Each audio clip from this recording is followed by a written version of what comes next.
What is up, everybody? This is Dan Tom, host of the Protect Your Neck podcast. Of course, we break down high-level MMA, but in a slightly different way, especially on the UFC off week, which are rare, but we've been fitting them in there. Of course, we're going back in time to appreciate the history of this young sport that's growing right under our nose. We like to do the old top five format real easy. Of course, you rip it off really from everywhere, but I like to give a shout-out to the Film Vault podcast. You know, they'll do like top five bad cops, top five dramas, whatever, comedies. And I'm like, why don't we do that format for MMA?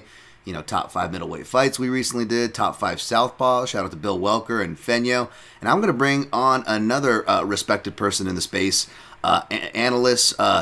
You might know him from his clips, but I'm really interested to talk to this guy because he's so much more. He's been picked up by other outlets that I respect, like Bloody Elbow. Since you can find him, of course, on the artist formerly known as Twitter at MigClass, as I have him labeled. What's up, Miguel? Hey, how's it going, Dan, Tom? I was thinking maybe of another label for you would be your favorite analyst. Because I think everybody that I respect will say that you are their favorite analyst too. So, yeah, I'm super grateful to be here. Thanks for having me on. I appreciate that, man. And yeah, I'll stumble on compliments every once in a while, and I get so awkward from them. I won't Yeah. listen. Like someone's like, "Oh, this person shouted you out in the show. Here's like the timestamp. Even they'll make it easy." And I'm like, ah.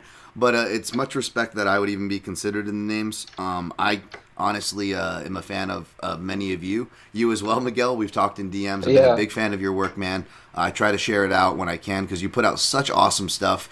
Not just like clipping stuff out. Like you're actually like you've got like the way you word things. Like I'm gonna ask you for my sake and for the audience here, for you guys as well, folks, in a second. But I can tell, man, like you're not just. I mean, you are a fan, obviously, of the sport. Why else would you even like associate yourself with this crap, right? But like, tell me, man, like you really have a great eye for the technical detail. What is your story? Experience both as a fan, perhaps practitioner now when you were a kid. What's the Mm. story, Miguel? Yeah, so my MMA and combat sports fandom goes back to UFC 68 when I had a friend invite me over to watch that pay-per-view. It was Randy Couture versus Tim Sylvia, and we watched the whole thing for the whole main card start to finish, and I was instantly hooked after that. So I pretty much followed the sport obsessively ever since then. So that was 2007 and then started branching out into other combat sports like boxing and kickboxing, Muay Thai, and even sumo recently. I don't know if you see my timeline, but I post a bunch of sumo content too. Nice. So yeah, those are the main things. I think what probably the longer that you watch, the more that you have a desire to just understand what's going on. And so I think I was posting clips and, started joining in communities of people that were also interested in actually understanding what was going on and, not just all the drama that was going on and behind the scenes for MMA stuff. It seems like a lot of people want to cover that kind of stuff, but there's like a small community of people that were always interested in the technical details. And so I just kind of got around the right people, I think, online and learned a lot from finding those resources, things like Heavy Hands, the fight site. Yeah, Bloody Elbows always posted great analysis content. So just kind of found the right stuff over time and then learned from other people. And then my own like kind of experience is I have not done anything since college. So in college, I did some boxing. I got hooked up with a guy who is a Shotokan karate black belt, and he was teaching karate at the university, and um, I was trying to learn like BJJ from like online videos and stuff like that. And then he was really interested because I took one of his classes, and then he wanted to show his students how to escape a choke. And so I volunteered. I jumped on his back and put him in a rear naked choke, and he didn't know what to do. So he tried to defend in some way that a karate person would learn how to defend. And I gracefully did not choke him out in front of the class. And then he came to the class, like after class, to me and kind of asked me to like help him like try and learn some actual Brazilian Jiu-Jitsu. Then we linked up with like some other like college wrestlers and stuff, and then just started basically doing open mats and hanging out, trying to learn and passing off knowledge from other people. So I did that while I was in school, but ever since I've graduated, haven't really actually, found a way to fit in training very much, but obviously still trying to learn as much as I can about the sport. Dude, that's awesome, man. Doesn't I mean you'd think we're pretty close in age too, because that's right around my timeline as far as UFC Yeah. 68, man. That's like right around. That's the first pay per view I remember like as a hardcore fan. You know, like I was aware of the Yeah. sport from late '90s, but I didn't follow it to like a tough noob, right? Like just after that first tough season boom, like that's where I came in. So yeah, by the time UFC 68 comes around, like that's about the time where I'm actually knowing who I'm watching and Hmm. appreciating like the whole, at least the main card, because that's all you got back then, folks. Like you weren't getting Yeah. prelims. Maybe like a first round finish, you know, if they needed to fill time on the broadcast, but that was about it, Yeah. man. So, we'll see if we pull any of those. I know we're going to be talking about a lot of fights from all over, but I really wanted to get to know more of your experience, and that explains a lot of why you have an excellent eye for it. Also, shout out to the sumo, and shout out to my guy, Tim Bissell, one of your Oh, Bloody of Elbow course. colleagues, who also, has been covering that beat for a while. So I really appreciate the analysis, Yeah. like you said, you guys have put out over there. So shout out to that. All right, so of course you guys are joining us. You see on the title, we're going to be breaking down today top 5 body shot stoppages. TKO, knockout, and we'll talk about the different types of body shots and the different kind of variations of stoppages that naturally occur and that will occur in our selections, I imagine, right? But I figured the word body shot stoppages kind of encapsulates all of that, right? Hmm. Um, as you guys know in this podcast, it's no rules. You can pull from Japan, you can pull from the '90s. Sometimes I'll specify in the UFC if I'm trying to not make it too crazy of the list, depending on the thing. But this one, it didn't really matter how short you cut it. We're gonna leave stuff off our list. You know what I'm saying? Like, I got to do these lists for Junkie. And this one ain't going to be a top 5. It's going to be a top 10 because there's just too much. We're going to do our best for 5. I'm sure you had this problem, Miguel. Did you have problems as well? Kind of like Hmm. whittling it down to 5? You're like, what? Oh, yeah, for sure. Like, I think I got quickly a list of like 20 or so, like within a few hours of just like thinking about stuff. And then, yeah, whittling it down to five, it just like ends up being like, you know what, I'm going to lean into my bias. That's what I Yeah, decided. it's your list. It's not the definitive list, right? It is your list. And there's plenty of reasons to pick things which we'll get into. So again, just like I say in my articles or on these episodes, we're not claiming to have a definitive list, nor should you really, right? These are subjective. These are our lists, your list, or your list, and we're gonna shout those out, of course, in the listener list segment. Of course, you can submit those at the PYN podcast on all social platforms. The artist formerly known as Twitter is pretty active for those posts where I usually draw most of them from, not going to lie. But yes, at the PYN podcast on all social platforms, if you, the major ones at least, if you want to follow. I don't pollute your feed. And of course, at Dan Tom MMA is where you can find me. And we already covered my guy Miguel at MigClass. So with those out of the way, I just want to knock out one more housekeeping notes, and then we're going to dive fully into the top 5 body shots. So body shot stoppages, I should say. Real quick, of course, have the Amazon click-throughs and the Onnit click-throughs for this free program. And I hate doing this stuff, and I feel like it always breaks up the show flow. Like, I just want to talk body shots with my guy Miguel right now. But it is the time of year. This is the Thanksgiving week. Whether you think you're a big Thanksgiving person or not, good for you if you are. I personally am not. Whether we're talking about the holiday or I know don't throw food at me, folks. But yes, even the food, you know. I could take it or leave it, to be honest, but we are all blessed with the holiday craziness of Black Friday and the shopping season that has already ensued because they just keep stretching these things out longer and longer and making it crazier and crazier and starting Christmas earlier and earlier.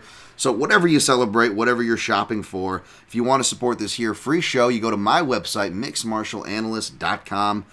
You click on the link. You might have to scroll down, toggle down to the right if you're on the mobile, and you would just click on the link for Amazon or Onnit if you shop at any of those godforsaken places. You can ease your conscience by at least knowing that portion of your percentage, whatever you click, will be kicked back to this here program, and net no extra charge for your costs, just an extra click or two. You go to mixedmartialanalyst.com.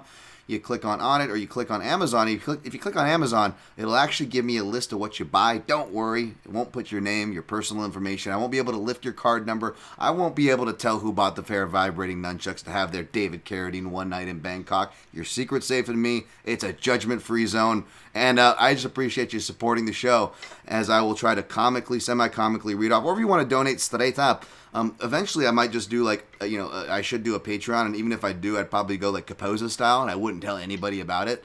And it would, it would be like $1 tier or something silly like that. But I don't have anything like that. So if you want to support, you can go to paypal.com at DanTom MMA. It should pop up. Or, again, at DanTom MMA, as you see on the social platforms. Click in my link tree. You get the secure PayPal link there, as well as the website. Only a couple purchases since last week. I did a major cleanup, so this will be quick. Couple movies. It looks like someone, I want to say, went on an Arnold Schwarzenegger binge. But only one of these are Schwarzenegger. One of them is actually Alien, which, shout out, 40th anniversary 4K. Is that my guy? Is that my guy Kyle Mack? Shout out to the Combat Chronicles podcast, who's way too kind to me. I know he's a big fan of that horror film. You better be careful how you approach Kyle with that. He will correct you. It's a great one. One of the great sequels to Aliens. Do you like any of the Alien flicks, Miguel? No, that's not like. It's kind of funny because I think I grew up like not being allowed to watch all that stuff, and then never like circled back around to watch a lot of classic like horror action movies. Nice. Well, that's probably a good thing. Unlike me, I was like the opposite. Where like it's not that I was allowed to, because he probably shouldn't have at a too young of an age. So you get me. So you're doing fine. We also got Blade Runner. That's not Schwarzenegger. But the last two are. Sorry, there was four. Total Recall. All right. So someone's beefing up their 4K collection. I appreciate that, by the way, as an appreciator of that type of media. And something I actually recently rewatched. Did they have the 4K out yet? I'm waiting for the 4K for the original Terminator. Some Michael Biehn action. You ever circle back for the Terminators, Miguel? Oh yeah, of course. Yeah, Yeah. definitely. And still like funny. Like I could see how kids would have been totally terrified of those movies. Yeah, absolutely. Oh man, I mean, I was scared of stuff like Dark Crystal and stuff that was like Jim Henson, from like the '80s and stuff. Like, so I don't know, I'd be scared of like weird stuff. Yeah, it was good. Chucky, oh geez, don't get me started on that. But we're not doing top 5 horror or top 5 movies that scared us. This, of course, Protect Your Neck podcast. We're doing top 5 body shot stoppages. Dan Tom here with my co-host Miguel Class, and as we get the timestamp here, 12 minutes, not too bad of wasting time. We will get into it. Not much to explain here, of course. Everybody, it's almost comical, and I'll lean into it. It's fine. People will tweet me during events now. They'll be like, "Oh, body shots. Dan Tom must be rock hard. Oh, Dan Tom must look like Stan's dad from South Park." GIF, in front of the computer. And it's true. I love me some body work. I don't know why it's always been that way, but I feel like as I paid attention to this sport and almost the kind of disrespect that it gets, like we talk about judging, not being as favorable as we'd like toward it, for body work compared to like boxing, for example. And perhaps we'll get into some of these stoppages like we kind of teased, right, Miguel? Some of these aren't the cleanest stoppages because of one reason or another. And you could argue that a lot of that is because even the refs, who I respect the judges and I respect the refs even more. They're both very hard jobs. And generally the refs have more of a chance of a deeper wealth of experience, martial arts wise, as well as combat experience. So, and arguably as it should be, they're the sole arbiter of the cage there. But even they, I don't know if they have this natural, I don't want to say disrespect because I don't think it's anything we do consciously, right? But like they'll be a little slow to stop some of these. You touching on what I'm saying here, Miguel? Yeah, absolutely. And yeah, actually, I was gonna kind of touch on that on my number 1 pick actually, because I have to justify it a little bit because it's always a little bit better if it's a walk away. But there's so many of these that it's like it should have been a walk away. It should have just been a walk away. The guy was done, but it's MMA and the refs are just like, finish him. So they got to see some guy in turtle, like holding his side, getting pounded out. Yeah, and I always love it because usually the commentary, in their defense, are the ones to pick it up first. Like, oh, he's done. But then Hmm. you got to wait for everybody else to figure it out. So we're gonna go do our best again. It's impossible, folks. Like I said, for Junkie, I'm gonna do a top 10. We're gonna clean up everything in honorable mentions. Like there are some things where it's like I'm like, oh yeah, this is some of my best, like some of the best body shot performances. Kind of don't, maybe Miguel might make a case, and I'm definitely flexible on this show for hipster picks. But like some of them are just kind of hard to justify because you'll get body. I'll mention them later. I don't want to burn any, but you'll get body work throughout, memorable body work performances. But the finish again, stoppages, right? Top 5 stoppages.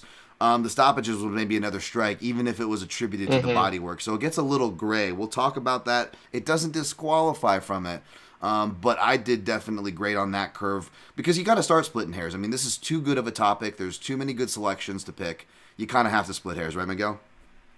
Yeah, for sure. I definitely tried to consider things where the body shot was the primary thing that finished them. That and then it's like, of course, bonus points if it's a walk away, but then also if it's like they were getting beat down with other strikes that were not body shots, and then it's kind of like they're just tapping the body at the end or something. I was kind of like, they were already out.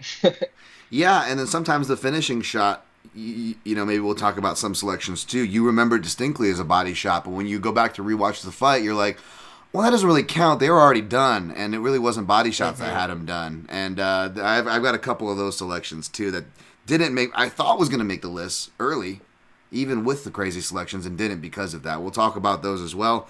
As you guys know, we go from 5 to 1, back and forth. Crossover is okay, and even on a crazy list like this, I actually wouldn't be surprised if we have maybe one crossover. We'll see.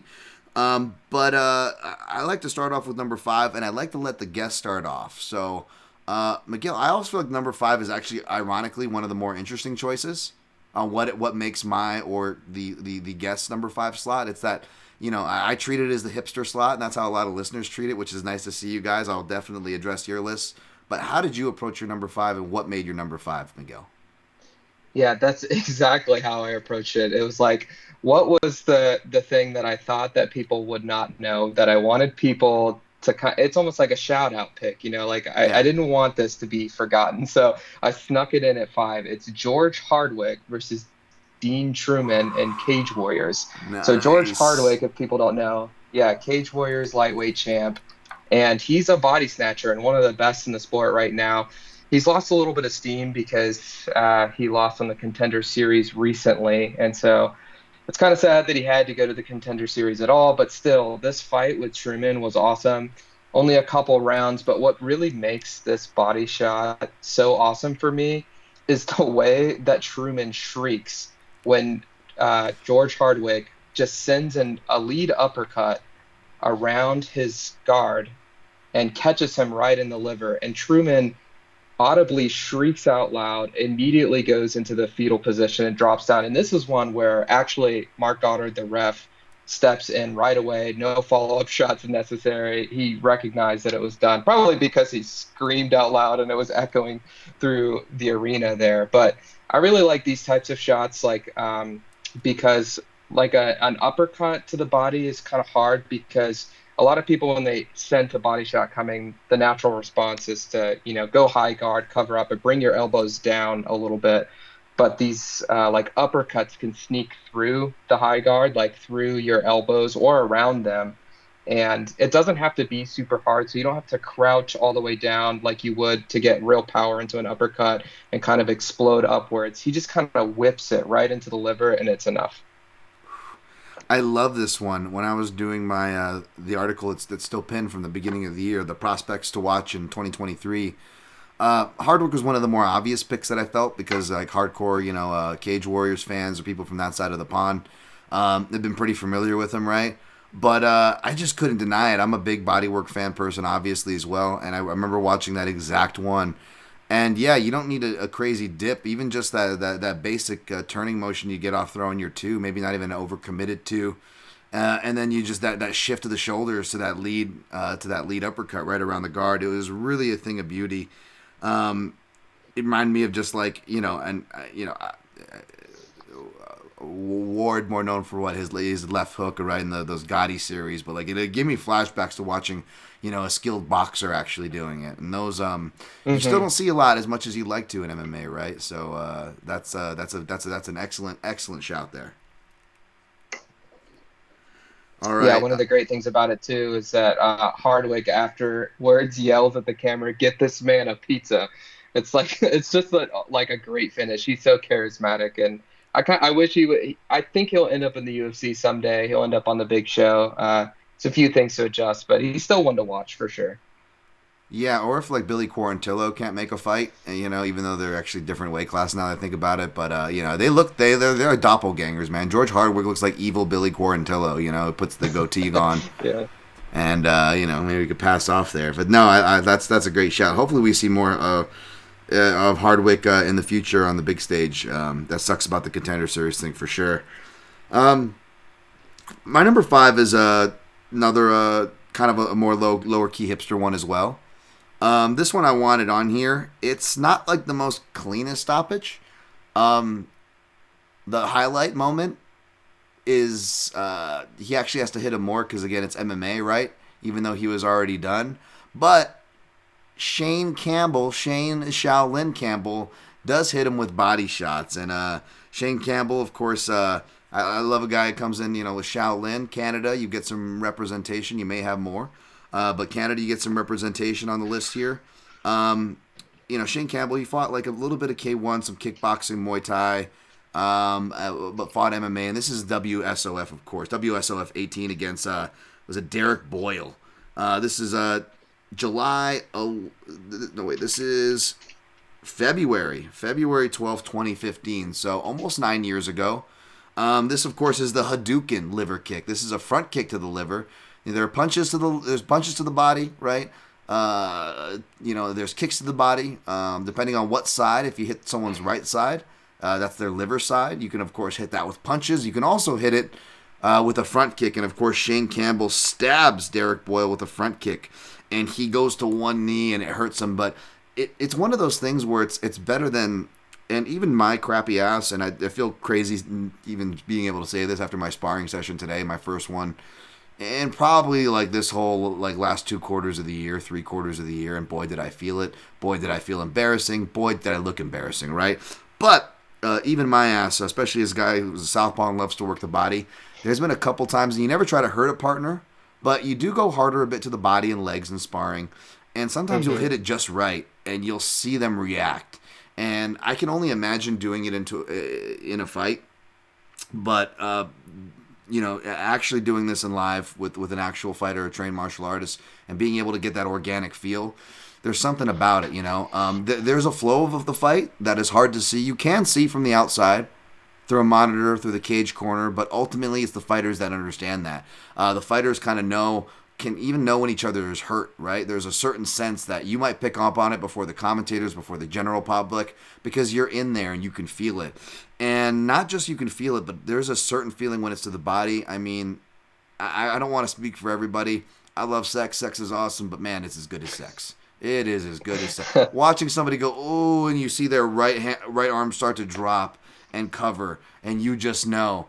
And I bring that up and get so in depth with that because not only is it apropos to all the selections, but with this one in particular, Shane Campbell, right when he hits it, it's like he knows because as soon as his left foot hits, it resets back like you're stepping back into a lunge, and he just lunges right into a slow Hadouken kind of a move. And like it almost steals Derek Boyle's soul, and of course the ref goes, "Come on, keep going," because we don't respect body shots, and he has to follow up, and he gets the finish like seconds after. Again, it's not the cleanest finish, but come on, the Hadouken and just being that in line with the emotions, and like that's just such a rare thing. You could try to do that and look like the biggest asshole. Perhaps we'll talk about a body kick finish that happened right after somebody did some kind of stupid showboating asshole move, right? Like, no, this is legit. It's organic. It makes my number 5. Are you familiar with this one, Miguel? Yeah, one thing I really like about these like front snap kicks to the body is that you can really dig like the ball of your foot into Mm-hmm. into either the liver, the solar plexus, the stomach, wherever you're hitting it, and it just has like that stabbing ability that other body strikes don't really have as much. So Mm-hmm. it's one of those things again, like it doesn't have to be a lot of power because you can really dig into it, and I think that's what you saw there is like he could feel the ball of his foot going in to his opponent. So it's like that it's like, oh, that went deep. Yeah, absolutely. I know what you mean because like I'll work it on the bag a lot. So this last year I got a teardrop tie bag, right? So I'm loving the front kick work, right? And I've got like really messed up toes from just kicking over the years and stuff, and but I'm good at pulling the toe back and using the ball and like kind of different, and not I'm talking more the snap like you're talking about, not so much the push, and you get very disheartened with like, at least I do, because certain strikes are not powerful. We're all working on different things, and I'm like, man, I'm not throwing this powerful. How is this my shot? But then I remember like one of my last sparring sessions before I was gonna fight, before my fight fell through last year, amateur wise. One of the most when you're ramping up the sparring sessions, one of the more peak sparring sessions before that with actual people who are competing at my weight, so on and so forth, getting ready for the same date and so forth. I was going against one guy who's really, really good. Shout out to my guy Justin, and he was throwing, he's a real good athlete, almost like Barbosa, like head kicks. But I like the Sitacha style bodybuilding, alternating from front kicks to more traditional tie kicks to the body. I don't go to the head too much, but I would mix in a little question mark kick to kind of flicker up toward the chin. I go to the legs a lot, but legs and body mainly. And after it, he was like, man, those front kicks really fucking hurt. I was hurting for days after. I was like, really? I was like, because I felt like I wasn't doing much. Like, I just, I'm like, oh, am I really even hitting them that hard with these? Like, where's your power? But to your point, it doesn't take a lot to really bother somebody. Yeah, it doesn't have to be much, and it's all about targeting with those strikes, and the Yeah. speed too that you can land them with is what really makes them dangerous. They're not super easy to defend either because a lot of people, they're used to blocking kicks, either with a check or catching or something like that. But you really Mm-hmm. got to parry a good snap kick like that, which is Yeah. hard to time, and then you can start playing off their reactions, if they're reaching down to parry kicks across the body or to catch them, something like that. So, Yep, the old Luke Rockhold question mark kick. But before we go too far down that road, let's go to number 4. It's back to you, sir. Miguel, what did you get for your number 4, man? so this one, like we were mentioning before, is one of the ones where the commentators knew it was over. I think almost more than a full minute before the fight was actually Oh, stopped. I think it's jeez. actually the hardest one to watch. Like it's difficult to watch. It's Edson Barbosa versus Dan Yes. Hooker. And Yes. I think this is probably in MMA the most brutal, sustained body beatdown that I have seen because Edson, he hits Hooker with a spinning back kick to the liver that pretty much finishes the fight. And it's like 3 minutes 45 seconds into round three, like at 3:45. So it's like a minute and 15 into the round or something like that. And at that moment, DC is like, it's over. And then, over the course of the next like minute or so, Barboza hits him with like 3 more round kicks on the same side. He hits him with another spinning back kick, and Hooker just every time he just is hunching over, like his chest is almost to his knees. And DC just keeps saying like, hey guys, we can stop this fight. Like the corner, the ref, somebody can stop the fight.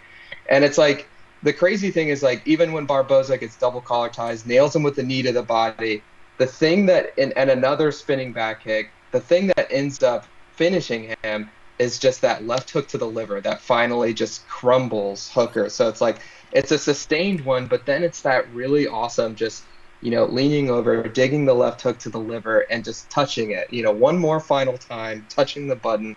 And then Hooker is just fetal position on the ground. Like before he even hits the ground, he's curled up. Yeah, it makes so much sense that like Barbosa. I know his right hand has really come back to life down at featherweight. His left hook has always been kind of an underrated slash not so underrated tool since his days with Mark Henry. They really cleaned that up.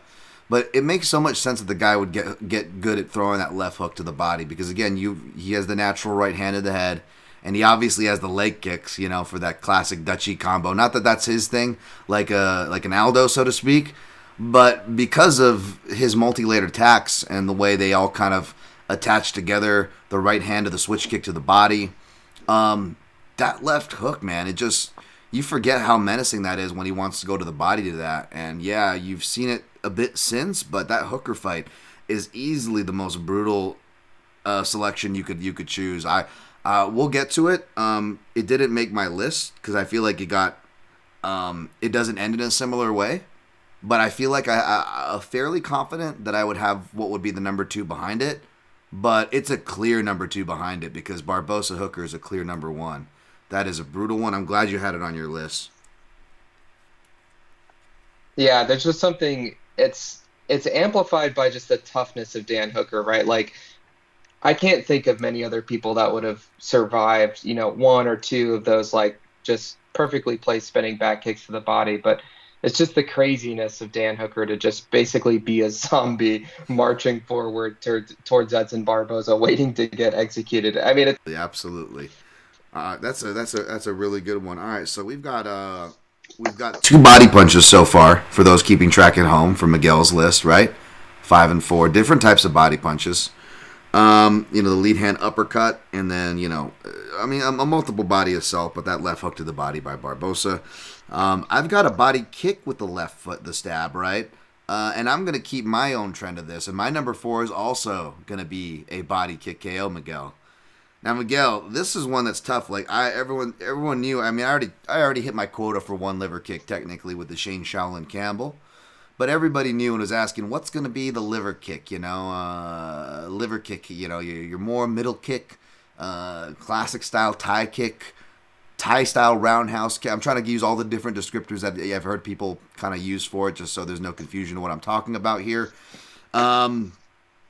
But yeah, and because I don't want to use examples because it could burn what's on the list because there's so many for this, right? There's so many good, just right to the liver side from a southpaw stance, or even if they're an orthodox fighter switching, that southpaw, that left-sided to their opponent's right side, the liver kick. Of course, your opponent is on your right side. I should know this from being a theater kid, but is that your stage right?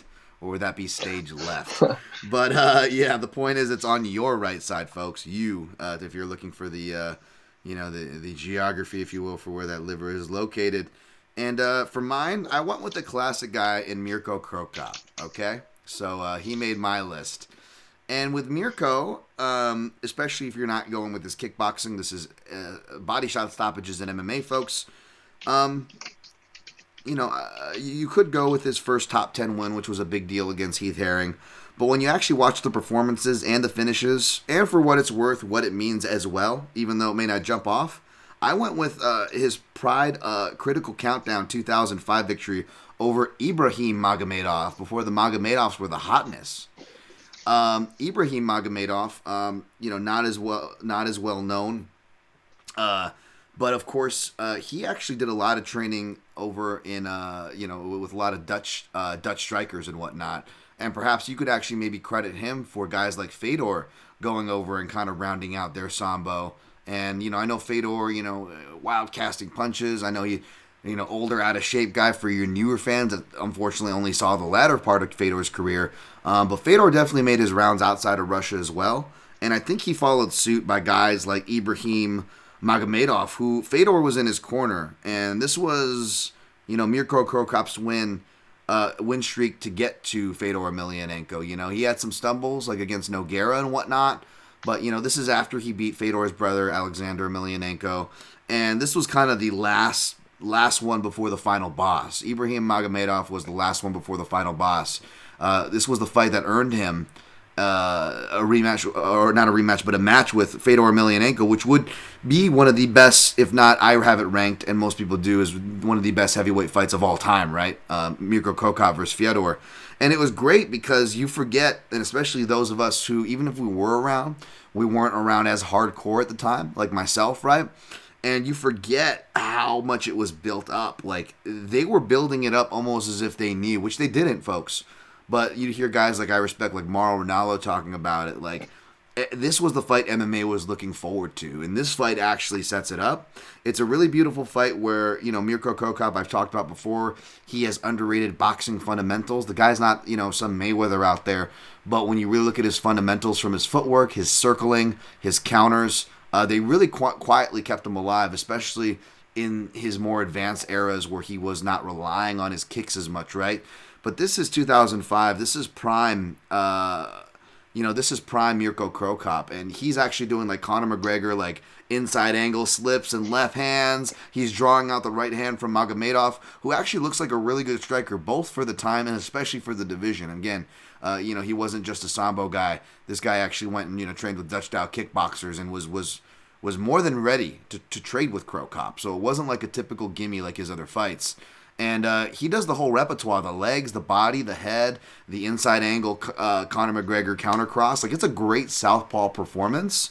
But the kick is clean. It's mean, like you would expect from a Cro Cop selection, like you would expect from a selection to represent liver kicks on my top 5 at least. But it also has something we haven't talked about, Miguel, which I know is going to be on at least one of your selections.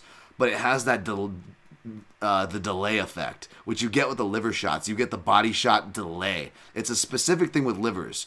Broken ribs, solar plexus, spleens are pretty immediate. Liver, sometimes you get the sweet delay that makes it all the more dramatic.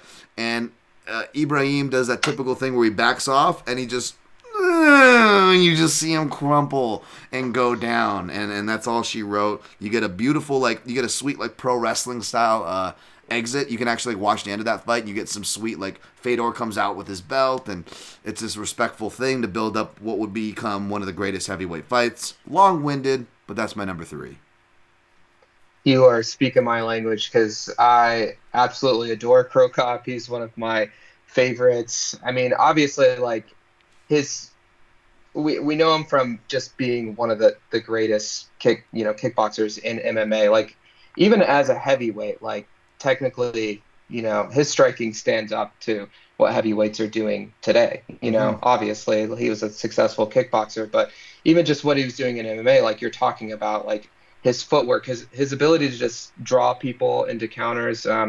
Zane Simon has always pointed out his ability to pivot and get people into the corner in the ring, and then basically use his kicks to kind of execute them there. And yeah, so just coming from a kickboxing background, he had those fundamentals of movement, footwork, and he was really able to dance around people and then parlay that into some underrated takedown defense for how kind of quickly he developed that. It's a lot of people took him down, and in the early days of or this period of MMA, he's kind of focusing on surviving on the ground, but he's more difficult to take down than it looks. And then when you're stuck on the feet with him, that southpaw double attack, just the left straight and the left kick either to the leg, the body, or the head, and his right kick was just as dangerous too. It's just, he was just still go back and watch him. It's so much fun. He's just so violent.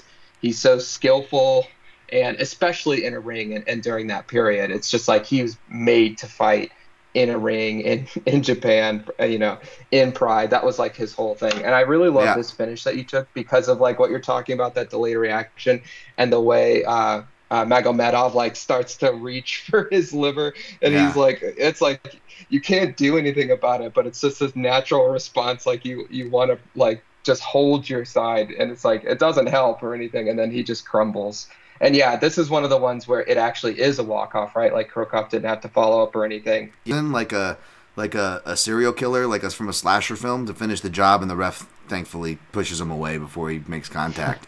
I said number 3 because I have it written out. I guess I skipped my number 4. It really doesn't matter. I'll just do a switch. But this was actually my number 3, folks. Sorry to throw that off. We're still on number 4. Just for a mental note, it really doesn't matter with these 2 selections, and I'm not going to go redo the. I already delivered it too beautifully, so we'll stick with that. Speaking of number 3, though, what made your number 3? All right, so this one, when I was doing some research for this, I revisited this finish, and I liked it so much I did a full breakdown video on my Twitter. It's Anderson Silva versus Stephan Bonner, and it's just so cool because of everything that leads up to it. Silva is so incredibly creative, and he took this fight on a month's notice just to save a pay-per-view, to move up to light heavyweight, and just to have some fun because he was like that kind of a guy, and he was always better when he was kind of able to just have fun. And he was just letting Bonner press him up against the fence. He was intentionally putting himself up against the fence and letting Bonner try to tee off on him. But Bonner is like trying to clinch with him, and Silva gets a really nasty 2-on-1 and just starts turning Bonner away and then trips out his leg. And then as Bonner is like stumbling back up, Silva runs up to him, pushes on his hip a little bit, so he stumbles into the fence. And then as Bonner is like recoiling off the fence, Silva and Bonner's trying to cover up too because Silva's like, trying to land some shots, some punches. And so Bonner's like throwing up a high guard, and Silva just, you could see him just like totally see what is going to happen. He lines up the shot and he just delivers this perfect knee to the solar plexus as Bonner is like flinging off of the fence, bouncing off of the fence. It's like such an MMA finish too. It's like you would never see it anywhere else because it's this, trip and the scramble and the clinch and bouncing off the fence and then getting kneed right in the solar plexus. And then like the face that Bonner makes, like instantly, like it's just like that. Oh yeah, exactly, that face. And then he crumbles. It's one of those ones that should have been stopped, and Silva follows up with some ground and pound. But it's just this beautiful, like, uh, I don't know, just creativity from Silva too, and just like in the middle of chaos, he's just perfect there. And it's like, so when you go back and rewatch Silva's career, it's like there's a lot of stuff that he was good at, a lot of basic stuff that he was good at and ahead of his time at. But it was just like it's almost every finish is different, because he's always looking for something different. And it's like he had some things that were his go-tos, and he had some stuff that he was just good at. But every single finish is unique, and he's trying to like paint a picture, almost put something together.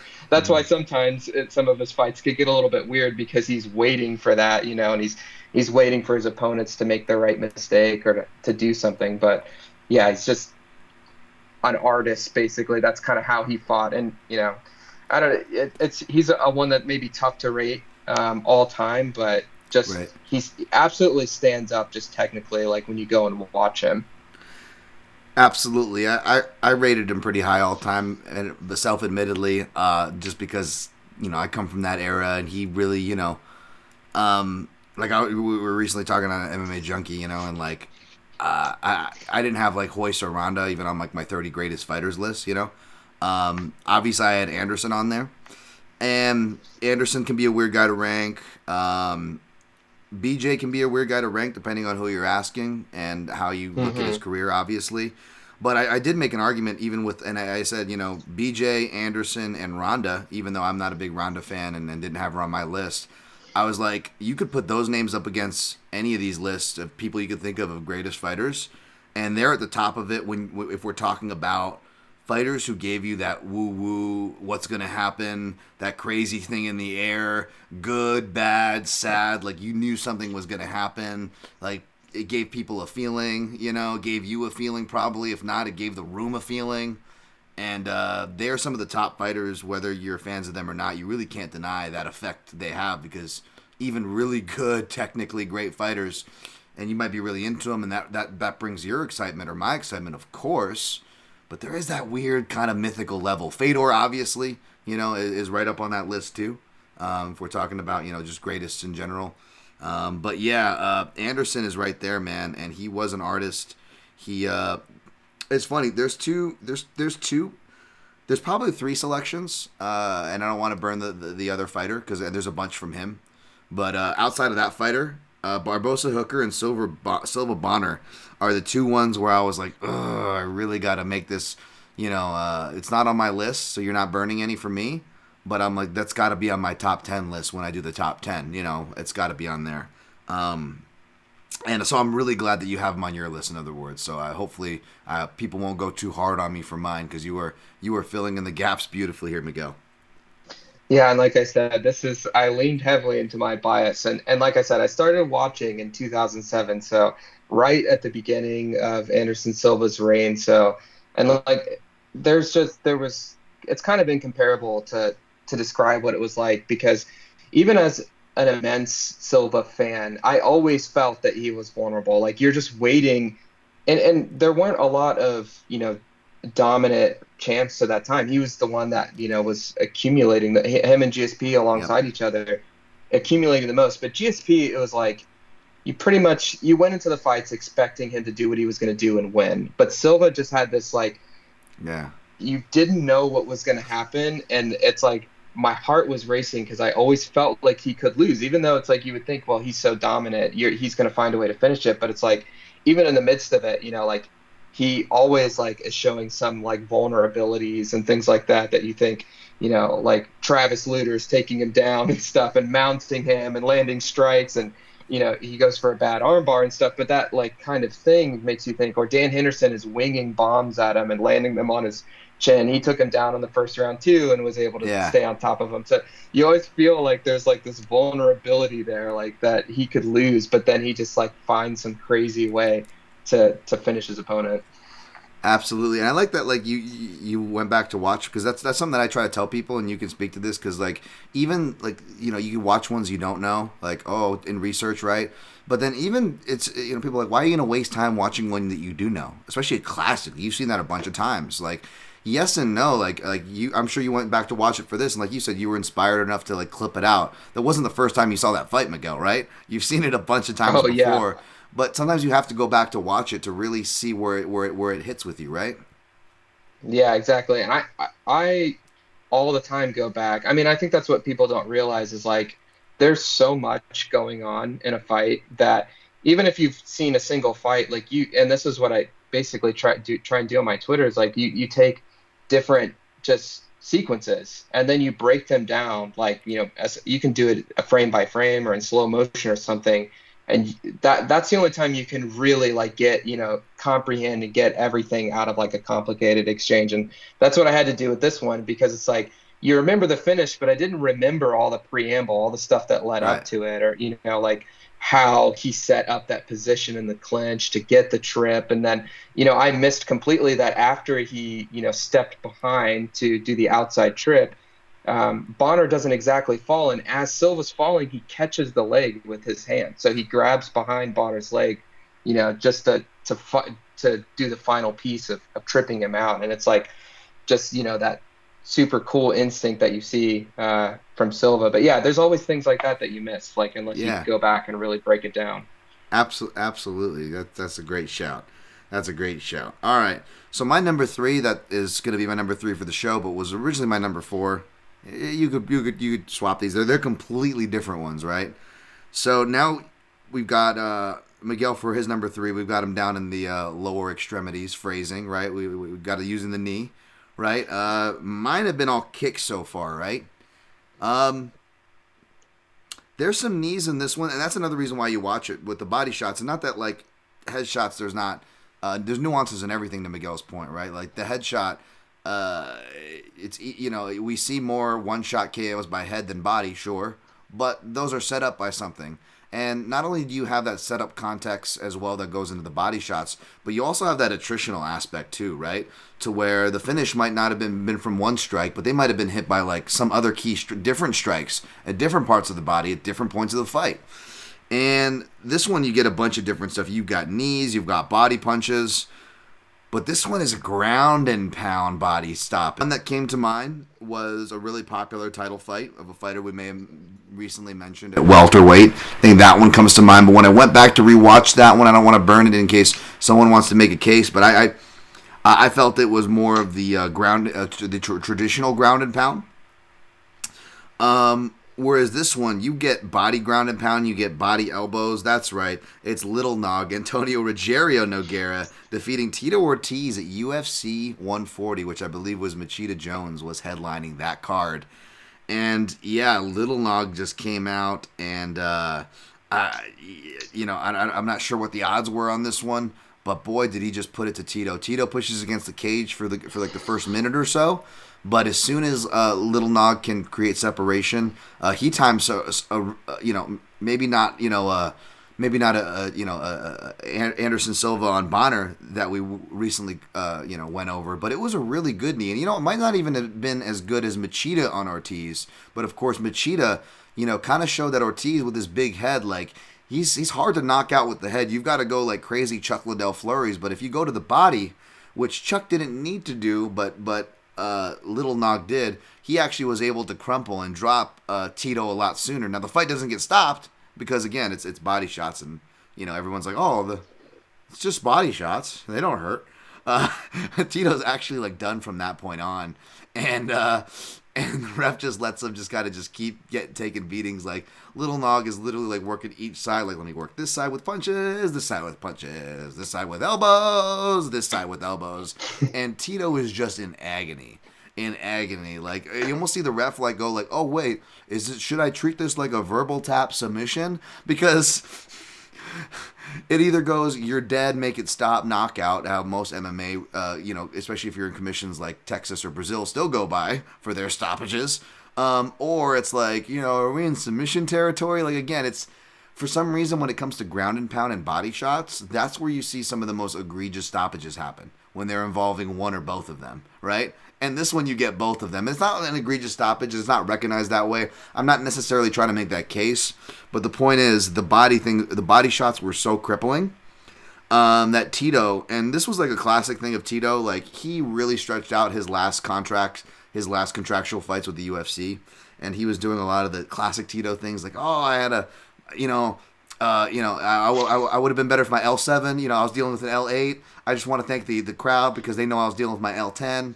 I also had a fractured skull, and like he would literally just steal away. Like he could lose, and it was the worst because like he was fighting in the days where we had the whole daises, which I like. But you would have Tito, and he would suck all the air out of the room. Like I would legitimately want to hear from the fighters and like what's next for BJ Penn or whatever. And it was just Tito all about himself. Little Nog whooped his ass so bad, but if you go back and watch his post fight. Like, it's the most humble Tito post-fight that I remember. He's like, yeah, he beat me up. Yeah, like, Tito could barely breathe. He's like, he whipped my ass. He's a world champion. Like, Tito was like, I've never heard him this respectful. And then I'm like, let me listen to the end, because he's gotta slip in, like, some L7 or some L something in here, right? Nothing. Like, that's how, like, to me, that almost drives the point home. That's how bad he got beat up. That's how effective body shots were. Tito didn't even have an excuse for it. Yeah, I think you're right. It's like he just took so much damage to the body. It's like humbled him basically. And I really love that you put ground and pound finish here, like body shots, because that's, again, it's uniquely MMA. You don't see it in other combat sports, of course. And there's a lot of variety to how Little Nog was able to get to materialize this finish, because like there's a lot of times where Tito's trying to control his posture. He's reaching up, trying to grab behind the neck and things like that. And Nogueira is doing the normal thing of just throwing right hooks to the body. But then, it's the elbows to the body, too, that are so cool, because you just don't see that very often. And that's what ultimately leads to the finish. And it doesn't take much, but he's just controlling a bit of Tito's hands and then just raining down these elbows, and then he's just going back and forth between the elbows and the right hooks, and it's another one that's actually tough to watch a little bit, like you said, because of the sustained beat down. You knew it was over way before that, but then he just keeps hitting him. And then you see too, like when Nogueira he knows the first time he hurts him that he's hurt him to the body on that on Tito's left side, right, because he's raining down on the right side. And then you just see him just gradually increase the number of strikes he throws to that side. Like he just increasingly targets exactly where he had hurt him. And it just, eventually Tito's essentially on his side with that side up. And then Nogueira's just raining down elbows directly to him. And it's hard to watch. But yeah, ground and pound to the body is awesome. And that's something I think that I was even thinking about this when I was breaking down Yuri Prohaska versus Alex Pereira for Bloody Elbow, that when Yuri was on top, he struggled with Pereira, basically having those long, strong arms, reaching up and being able to kind of get his arms in and block the shots to the head. But Yuri could have done watching this fight, because if he would have mixed it up to the body, he probably could have kept that position and done some damage, wore out Pereira there. But he was head hunting on the ground. And it's like you always hear like the classic thing, it's body, head, Mm. body, head. But that's a thing for a reason, because when you're on your back and you're trying to defend strikes, it actually is hard to defend both at the same time from your back, because you're trying to control posture, you're trying to wrap things up. If you come over top of the arms to try and stop them from punching to your head, they'll punch Yeah. you to the body. And if you come underneath, then they'll punch you to the head. So it is a real thing.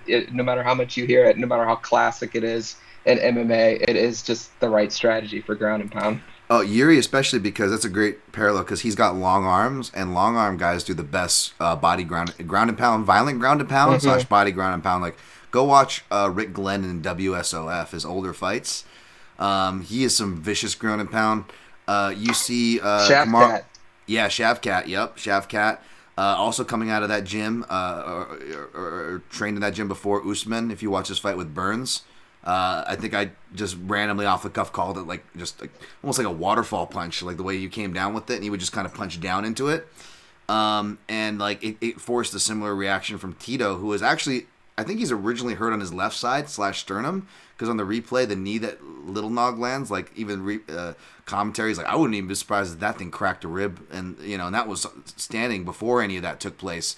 And I think that's why he's so willing to give his left side, which lines up Nog's rights, because then if you look, once he goes back with like a small little left hook in the finishing sequence, it almost brings back that old pain that he was trying to protect, and he reacts extra bad to it, and it's that reaction that finally cues off the ref to be like, oh, I think he's really, really hurt. He's not just making faces. Like, yeah, no, he's been hurt the whole time. Like, stop it. It's bad.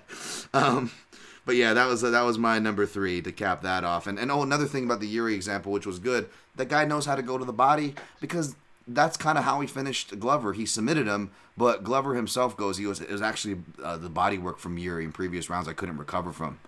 Is what Glover credits. So it's not like Yuri, to your point, isn't aware and can't work the body. If you just incorporate that, that's something to think about from that position. All right, number 2. What is your number 2, Miguel? What do we got? Yeah, so I went with another ground and pound finish, and yeah, like you said, this one is one that there's a lot of other ground and pound going on. But again, my bias slips in here. So it's GSP versus Matt Serra 2. This is a year after GSP lost to Serra. Serra had been out with filming The Ultimate Fighter, and he had an injury. And GSP, in the meantime, just looked absolutely monstrous in his 2 fights against Koscheck and against Hughes? Matt Hughes. Yeah. And he just, yeah. So then, in this fight, it's really interesting because he pretty much, he sets the blueprint in round 1 for how to beat Serra. Like, he can hit reactive doubles, no problem, when Serra is charging in, and he can pass Serra's guard, and he can get to side control. And then Serra is going to turtle when he gets to side control every time. And then GSP can get the wrist ride, and he can start trying to land shots. But then what he struggled in the first round was trying to find a way to land damage from that position, from wrist ride, turtle. It's really hard when somebody is turtling to strike their head and not the back of their head. Mm-hmm. So it's like he's trying to find ways around it. And right as the buzzer sounds at the end of round 1, you see GSP stand up and land a knee to the side of Serra. And it's like, at that moment, it's kind of like an aha moment. Like, oh, okay, like this is a possibility. And so round 2, there's a lot of other stuff that happens in between, and GSP, eventually gets him down again. Similar passes his guard, similar position, gets him to turtle up, and he's trying to go back to that ground and pound, trying to hit around Serra when he's covering up in turtle. And then, he goes back to that success he had at the end of round 1. He just kind of quickly stands up around him and then just starts nailing him to the side with knees. And this is something that it's so cool, it's so unique, and it's another one that's so brutal. There's a lot of other stuff. He was wearing Serra out with a lot of stuff, and if it wasn't these strikes, it would have been something else that eventually finished Serra. But it's just the kind of the nails in the coffin and the creativity of it, and the fact that it's like I can't think of another time I've really seen this, so it still kind of stands out as being unique. And maybe it's just because Sarah was, he didn't try and scramble, he didn't try and move, but it's just kind of like also kind of, like I said, this is the period where I started watching MMA. So it locks in my mind. It's just something so cool that happened that I haven't seen since then. And just really, this is when GSP's reign started, like like his second time as the champion, wouldn't lose it again. I think it was 9 fights in a row that he Yeah. won at that point. And it's just so cool, like that he started it by finishing somebody with knees to the body while they are turtled. And maybe it's one of those things that we don't see anymore because this fight was so famous and that everybody knows I can't just hang out and turtle anymore. You've seen some things like I think Khalil Roundtree has kicked people in the body Yeah. when they're turtling up, so that's a possibility too. So it's like, but people know nowadays, like I can't just turtle, Yeah. because the body is open when you're turtling. And I think GSP kind of showed everybody that. I love that you mentioned the Roundtree one because that came up in my line of thinking when I was breaking down this fight. Because, knees, kicks, body work not emphasized enough in general from the position, but especially on the ground, but from turtle position. And it seems like it's obvious. And with the Khalil, the more brutal one, you obviously, you think of him for that, but it almost connects with this GSP one because it's like born from a similar animal. And because this was, earlier in the sport and in like the heyday, the golden era of the sport, it's burned into our memories. Like even the GSP Affliction shirt series after this fight, I remember being burnt in because I went and did traveling by myself throughout Europe, like right around UFC 90. I remember, I believe right around that time maybe ish, and I remember just seeing like, oh, like if I would see someone with a George St. Pierre shirt or something like that was actually pretty common. Usually a traveling Canadian or something, but I'd be like, okay, I could go talk to this person. They probably know, mixed martial arts or whatever. And, he was, I don't know, icon, a symbol, or whatever these words are too dramatic. I don't know, but for what the sport was, he was the closest you got, as far as that went. You had Anderson, of course, at the time. And this was huge, man. Him getting his title back from Sarah, the biggest upset, UFC history. It's still today, but much less then. 69 to now, this is UFC 83, right? It was only 14 UFCs later. And yeah, this was really big. And you had the Bell Center, so you have one of the most notorious, as far as MMA venues go in history, one of the most notorious live audiences that made every GSP takedown feel like a knockout punch. That was just his takedowns, So this just felt extra huge because according to people who were there, this is the loudest it ever got, the Bell Center GSP, as far as that like whole run goes. Like this is the one they point to, like, and it was probably at its fever pitch at this very ending sequence that you break down. As well as end of round one, by the way, you get a huge pop from the audience with that knee or that first one, right?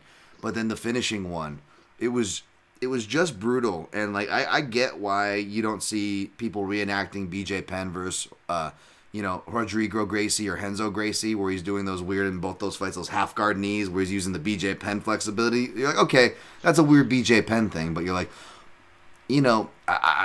why don't you see this more? Unless you're really gonna, unless you're a back take specialist, if the guy's gonna use the cage to get up anyways, it feels like there's at least one free shot every transition, but we don't see very many people take it. Yeah, and it's funny. Just to go back a second to the sort of Affliction T-shirt Yeah, era, because that's the era that you're talking about. That sure. it really does still stand up as such a peak in the sport, and it's such an important transition time too, because it really felt like that was a time when you really got, like, GSP was part of this, where you had athletes. You had Yeah, guys that were professional athletes who were training, and it wasn't just kind of the Chuck Liddell Mohawk tattoo yeah, era with the ice flame shorts or whatever. It was like, these guys are like proper athletes. We could get some sponsors. We could get on, we could get mainstream kind of a thing. But the Affliction was a funny one because I also had 3 Affliction shirts in my days in high school. And what people don't remember is that those things were really expensive, but yes, the material was nice. But like, I had Randy Couture affliction shirt, of Nice. course, There we because of go. the first UFC I watched was Randy Couture. I had a GSP one, and I had a Caro the Heat Parisian one. Nice. The Caro ones. I remember the Caro ones. Hey, man, my lineage is from Caro, so I respect that, Oh, you know. really? Well, Caro only gave one black belt, and that was to Neil Melanson. Neil Melanson's only gave, I think, four now. Randy Couture, Frank Trigg, a guy named Patrick Bijan, who was my former roommate, and Rorschach.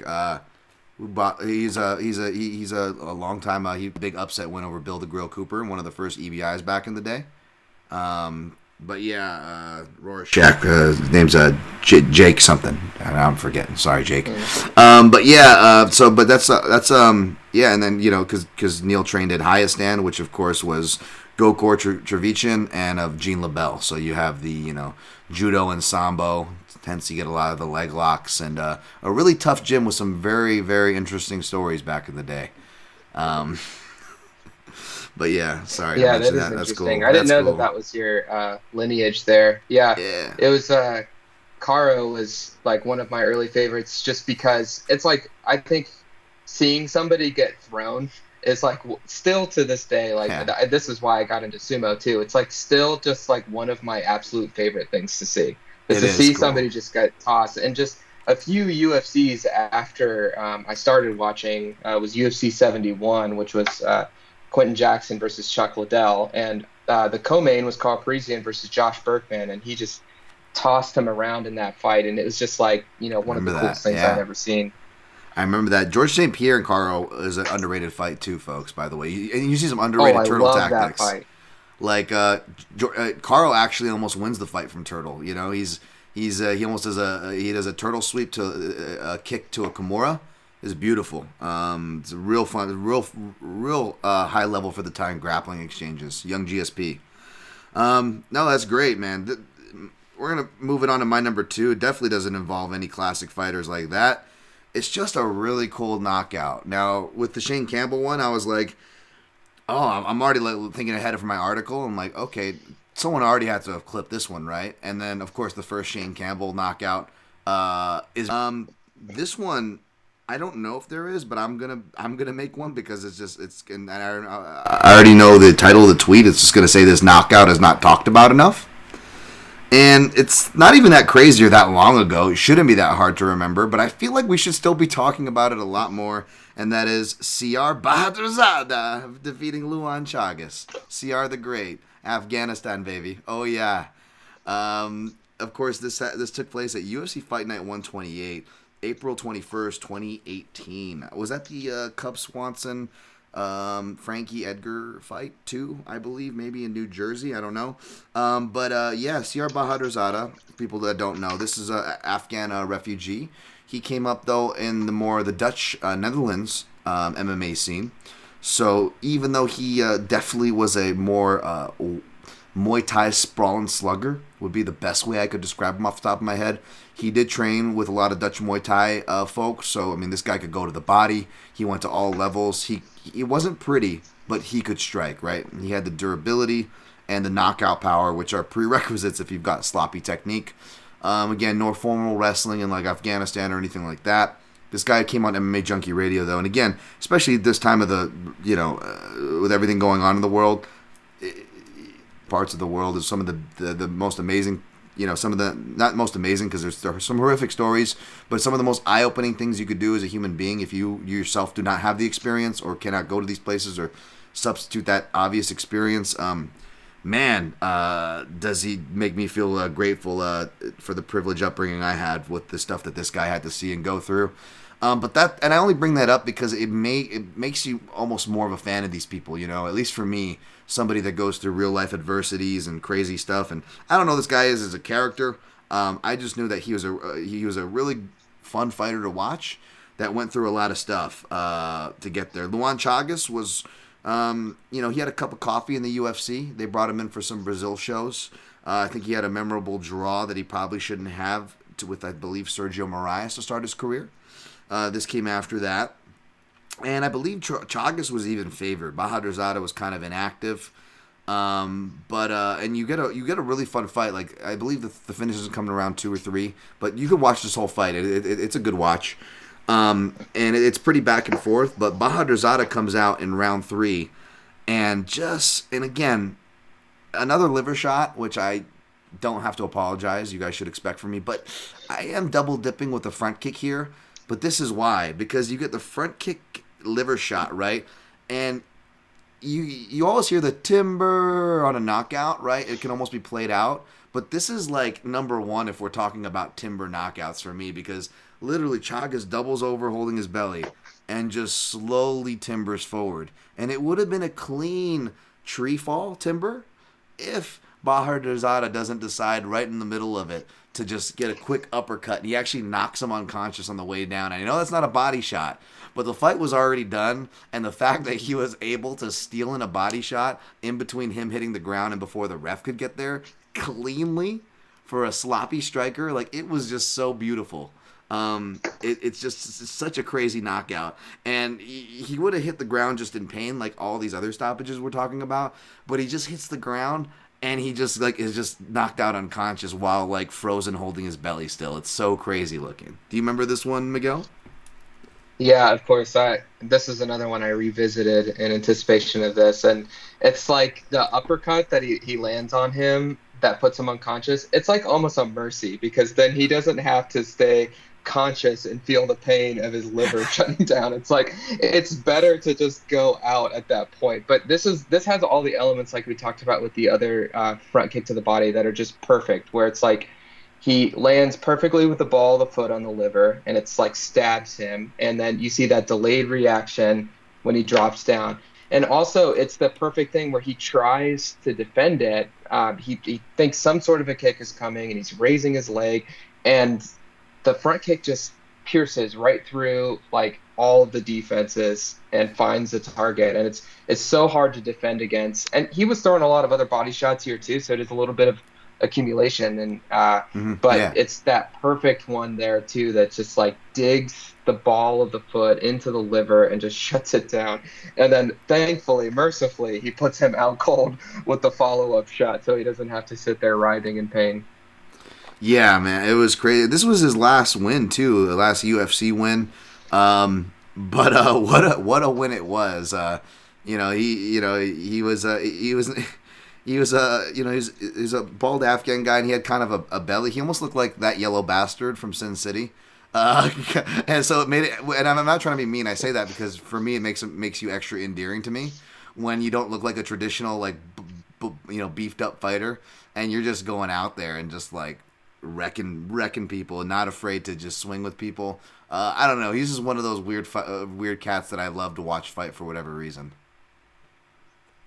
Yeah, that's a really great shout, by the way. I'm glad you put this one on the list, just because Thank it you, has thank all you. of those like aesthetic elements that make it like the perfect body shot finish.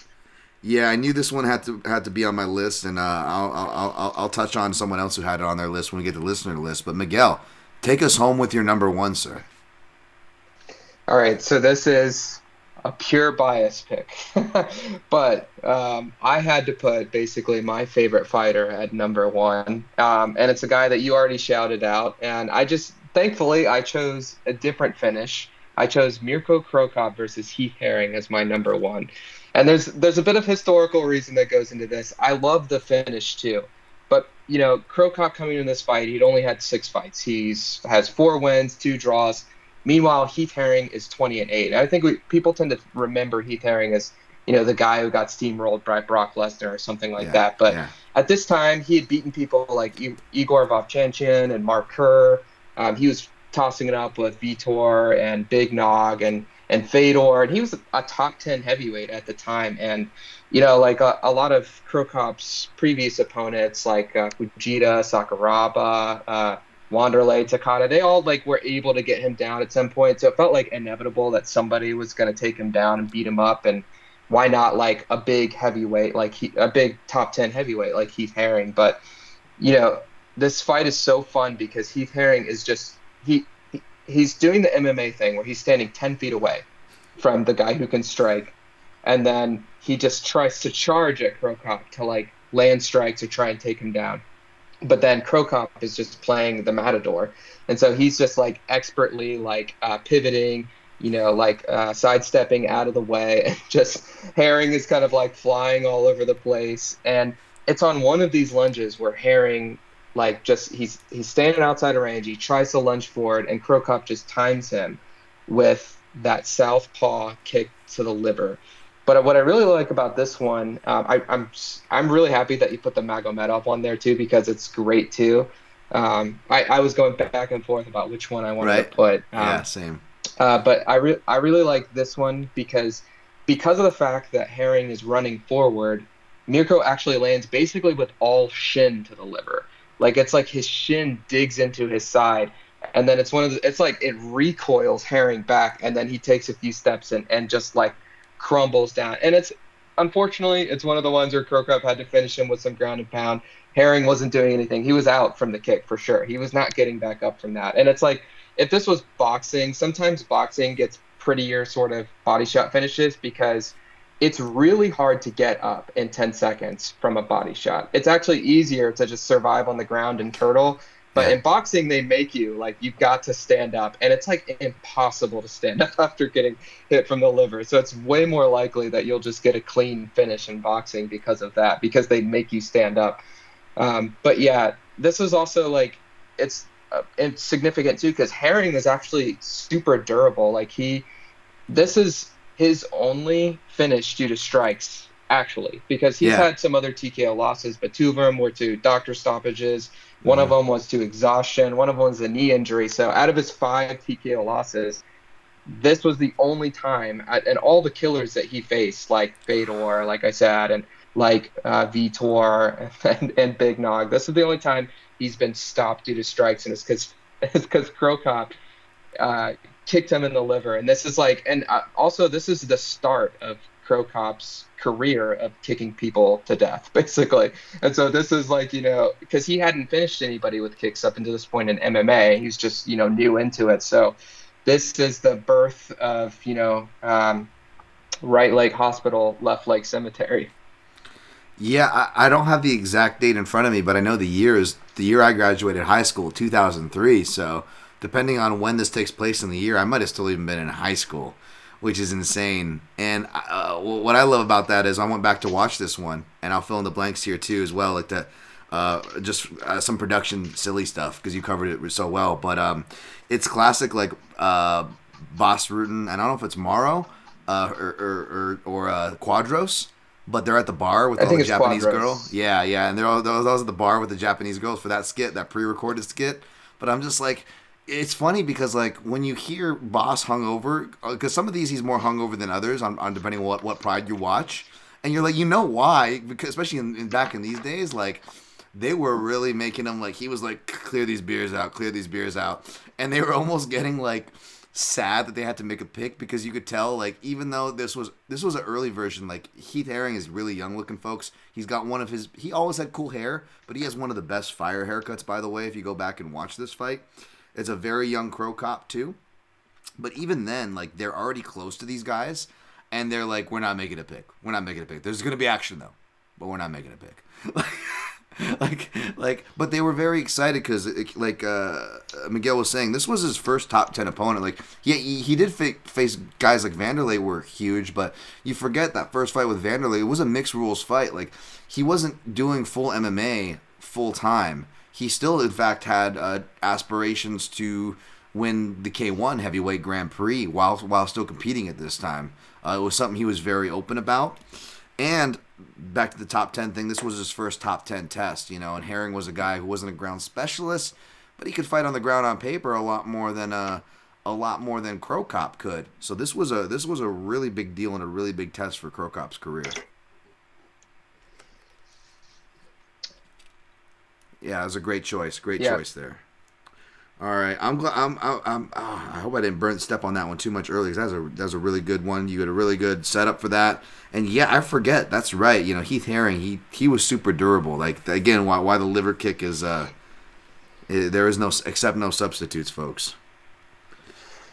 Okay, so my number one is I don't know if I'm leaning too much into bias because I love this. I do love this fighter, but this is a very typical hipster analysts, I would have figured it was so, the equivalent of Jose Aldo, Chaz Mendez 2 on a list. Like, of course you're going to have it on there. Of course it's going to be high.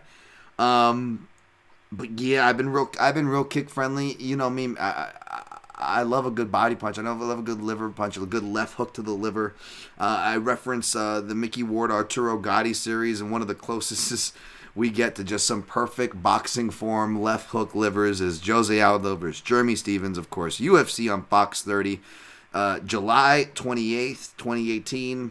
Not just of the picturesque technique that could earn the number one spot, just with no context. We could have two blank images doing it, and you're just like, that is beautiful, right? But yes, it's two fighters that I like. Jeremy Stevens, I always had love for Jeremy Stevens as well. To me, especially at this point of his career, folks, you forget, he was actually technically favored.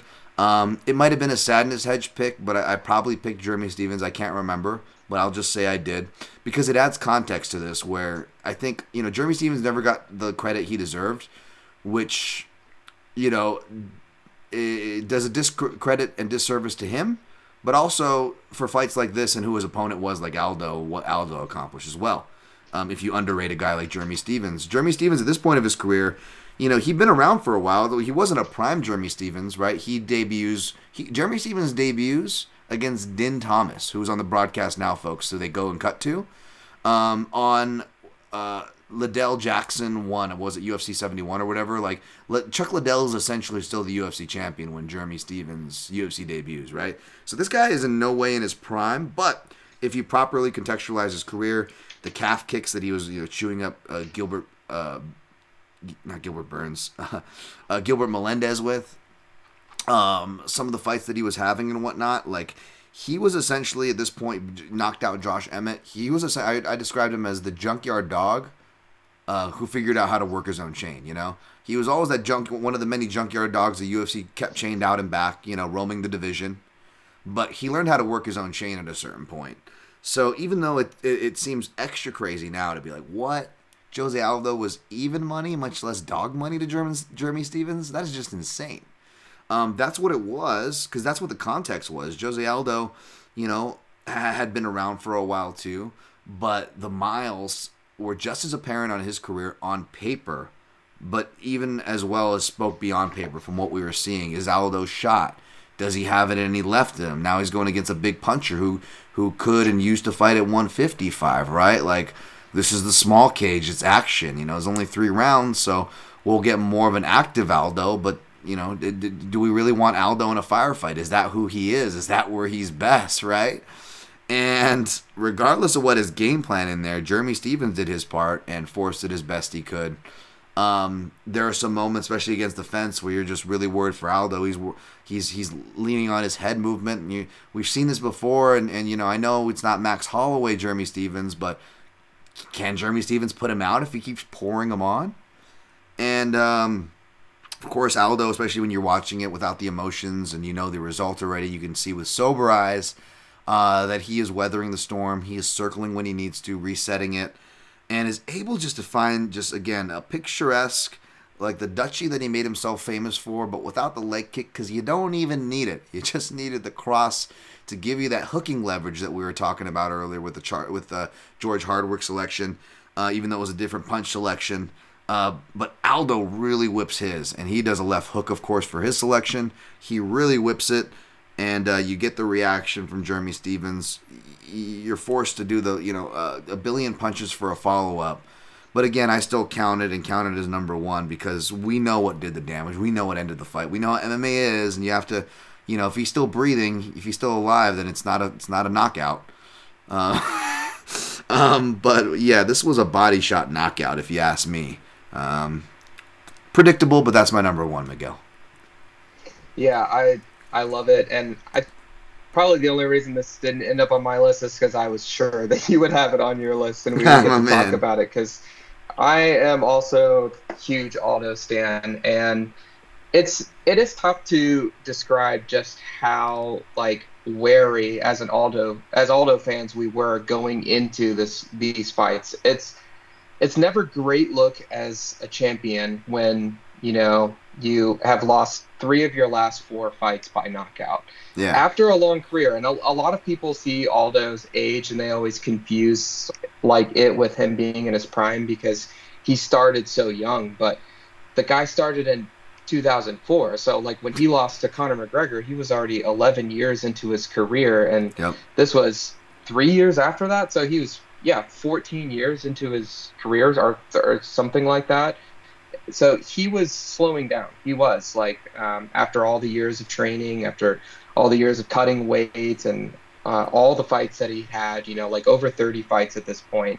So yeah, he was starting to slow down. You could see that especially with his defense, and even in the fight, like you said, you didn't know where it was going to go because Aldo was getting hit way more than he usually does. And especially against somebody like Jeremy Stevens. Jeremy's great, but Aldo was like sublime defensively and and get sustained combinations off, and he was kind of going toe to toe with one of the hardest punchers in the division. So it was like, and his mouth was open. You thought he might get tired, and then yeah, like you said, he just like whips this super nasty left hook to the liver, and the rest of it, like you said, it's icing on the cake, or it's unnecessary, Yeah. but I think where it is in the career of Aldo also like puts it as a deserving number one too, because it's so hard to like frame just how impressive Aldo's second half of his career is. I mean, people will look at it and be Yeah. like, well, he went 5-5 after losing to Holloway the second time or something like that. So it's our 5-4. And a lot of people say that's not really impressive, but this is essentially the closest we've gotten in MMA to like Roberto Duran's post-prime career, where Yeah. Duran is moving up to middleweight and Yep. winning a title off of Iran Barkley. It's like he didn't win a title at bantamweight, but he beat two top 10 featherweight contenders, and then like fought for a title, competed very well against Peter Yan in one of the coolest fights we've ever seen, Right. and then beat three top bantamweights after that, after he's already been 17 years or so into his MMA career. It's absolutely insane. I don't know when John Jones started fighting. I think 2008 or something like that. So John Jones is what, 15 years into his MMA career now. Yep. So like think about if John Jones like had another 2 years of beating top 10 contenders and at a like ferocious division like bantamweight is insane. Yeah, I was gonna So yeah, say, imagine him doing it to in a put it division at where that people were level. good. Yeah, yeah, exactly. Not like yeah, some of the heavyweights he's been fighting, or even light heavyweights. Yeah. Yeah, yeah, no, totally. That's a great. I love the Roberto Duran comparison, absolutely, because and it's crazy too, because not just where he's at in his career, shoulders and crying in emotion, like you could see, like he almost couldn't believe he did it. You know what I'm Hmm. saying? Like that emotion really adds to it. That really saved his career. Then he goes on and beats other guys like Moicano and Stevens and Moicano were featherweights like at the time, but they are natural lightweights who will and did finish their careers up in those divisions and will finish their careers up in those divisions. Whilst Aldo, like you said, actually moved down, where again your speed, all these things are more at a premium, right? Like 11 years into your career, as crazy as that is, or 14 years into your career, is different than 11 or 14 years into your career as a light heavyweight or a heavyweight. I mean, he is where your life expectancy and span goes down. And without even looking off the top of my head, it wasn't just like, oh, he was on a losing streak or lost most of his fights. Even the fights that he won in his air quotes prime title defense run, a lot of those were decisions. Like before this, without looking, I believe you would have to go back to an injury stoppage victory over Korean Zombie before you go to his last stoppage victory. So there was a lot of us that were like torchbearers of the Aldo of old, not just wanting him to get back on track, but we haven't even really seen that like vintage finishing performances since his early UFC and WEC days. And then he brings it back in like a post prime era. He brings the finishing Aldo, 3 round Aldo back. Like it was, I mean, yeah, this was a special one. Yeah, and another thing like we talked about with Heath Herring, Jeremy Stevens, incredibly hard to finish, super tough. Yes. I think he had only been stopped once before by Eve Edwards up until this point, and maybe he got stopped once afterwards by Yep. Calvin Cater, but otherwise a super long career, again, like more than 50 fights, and Aldo's one of three times that he was finished with strikes.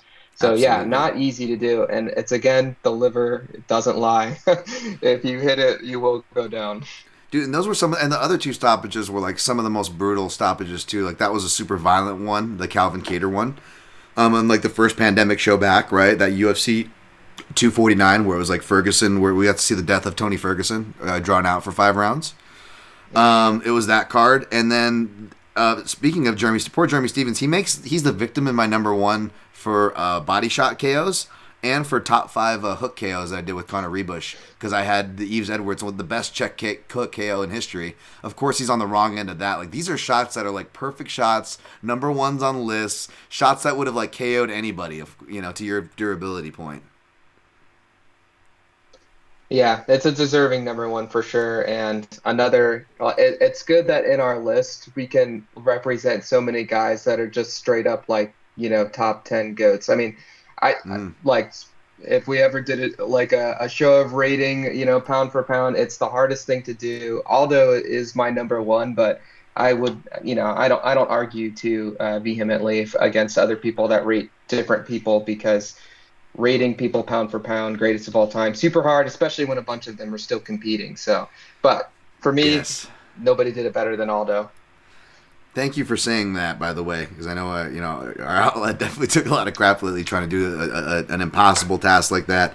But yeah, you guys know me; I'm a big Aldo fan. I represent the hardcores, the real ones, as best I can, hopefully. So hopefully we did a decent job. We'll clean up the rest and get to your lists right now with listener lists. Again, at the PYN Podcast, follow, like on all social platforms to contribute, at Dan Tom MMA here. Gino, at SiegelBurner69. I like that handle. He has Anderson Bonner. He's with you there. Good one. I like this. This is a low-key called Noke Sabata. That happened, I believe, at the epic UFC 193 where Ronda Rousey got killed by Holly Holm. That happened. That was the prelim headliner, Kyle Noke versus Peter Sabata, which is essentially German Benoit Saint Denis. It's the same guy, kind of, except not Yeah. as cool as And Benoit Saint Denis.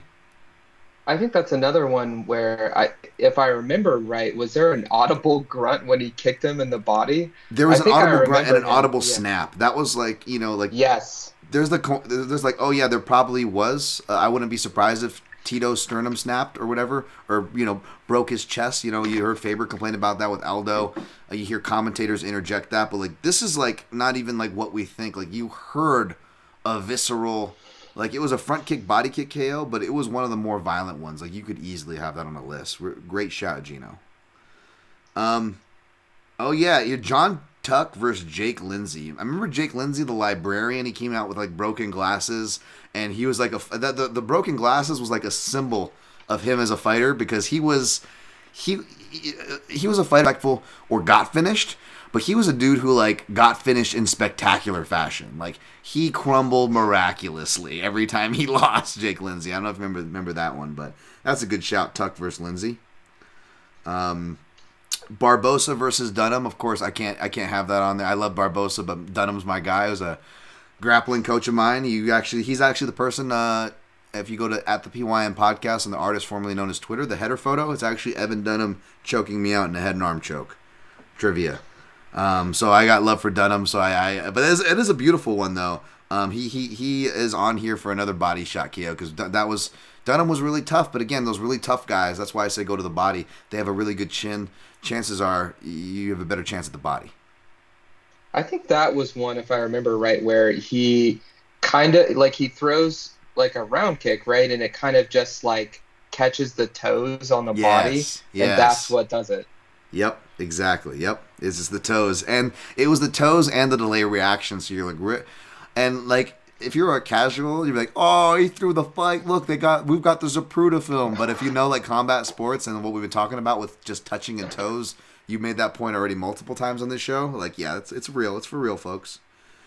Here's one: Overeem Lesnar. Now, when I said there's three selections, the specific ones you nailed, which was GSP Sarah or Barbosa Hooker and Silva Bonner. But Overeem is a guy where like you could go to his K1 fights, his MMA fights, and you go to random practice footage. Like there is like you don't think of it necessarily at first, but Overeem, that guy must. I joked about me, getting off with body shots. Like, I feel like Overeem secretly gets off with body shots. Like, there's some evil smirk that goes on. Like, I feel like I've seen him drop more. I feel like there is more Overeem dropping sparring partner footage out there with body shots than him dropping body shots with people in fights, which there is a decent amount. So for those two reasons alone, I just didn't even end up with an Overeem on my list. But he deserves to be on the list. Any thoughts with Overeem? Yeah, for sure. Yeah, and like this is like one of the ones, like you said, super hard to watch too, because it's like post diverticulitis Brock Lesnar getting kicked by Ubereem, who is like totally like on the horse meat diet, like as gigantic as possible, and just that like open side body kick, and it just it's another one where Brock is probably a little bit too tough for his own good, because he was crumbled by the body kick for sure. Yeah, it was a couple that he got him with. It wasn't even just the one; it was multiple, right? So that was a brutal one. Isaac Spooner, shouts to Isaac R. Spooner, of course, on Twitter. Good follow on the IG, good dude there. Luke Rockhold versus Costa Philippou. He says, made me a hardcore MMA fan. That one. That was a great shout. That is actually a great one too. Another like great body kick, like finish KO. Yeah, one of the greats. Yeah, we shouted out Luke Rockhold's left kick for sure. And as far as his body kick goes, this is the one you pick. So that's a great shout. And Costa Philippou, if you guys don't know him, I'm not going to help you anymore with my obscure references and lack of names at the ready. But he looks like this character actor who's like from Brooklyn, New York, and he plays like the tattooed gangster in all the movies. Like he's in like King of New York with Walken. He's in a bunch of. He's just like that character actor, and he looks like essentially a skinnier version of Costa Philippou with more tattoos. Shouts out. Kyle Mack probably knows exactly. He's probably screaming at the podcast monitor right now from Combat Chronicles. Isaac also has. I like this one. Drew Dober versus Rafael Alves. I'll let you guys know in a second here what my rear punch. Non-liver rear punch would have been, but even though he's a southpaw, and also especially because he's a southpaw, I love that selection, Isaac. Anything to say on that one, Miguel? Drew Dober and Rafael Alves. That's another one where he was landing that straight left to the body, and I always call that's like the forgotten like third part of the southpaw double attack is to actually just throw the rear straight to the body, because it just mixes so well. It's like if you're going to throw your rear kick both to the body or to the legs and to the head, you should mix up your rear straight as well to the body and to the head. And it's really great because he's pressuring a lot, Alves, in that fight. And then Alves it's like every time he hits him in the body before, it's like, Alves is bricked up and it looks like he can take it. But like everything, it's like there's the one that lands perfect. And it's kind of funny because I remember the commentary like kind of debating about where it landed, because Rogan was saying, oh, it's right to the solar plexus, and DC saying, oh, it's right on that top rib, that one you get that gets like when you're getting gut wrenched in wrestling, it hurts really bad. I don't remember exactly where it landed, but there's like debate about it. Either way, it hurts in that general area to get punched by somebody like Drew Dober. Yeah, no, absolutely. Like I remember this thought coming in on this list. I don't know what it connected to, but essentially, people don't realize that they call it the floating rib in that whole area. It's kind of odd how, another reason why just to go to the body more, the human body really doesn't protect well for these organs well as much as you think, which is also why like more unorthodox defense, like the Bobby Green kind of hands down and kind of the shoulder rolling, where even for kicks, this is where shoulder roll actually kind of does work for the kicks, whether he's against a southpaw kicker or orthodox kicker like early in his career, like you go Bobby Green Barbosa or Fiziev,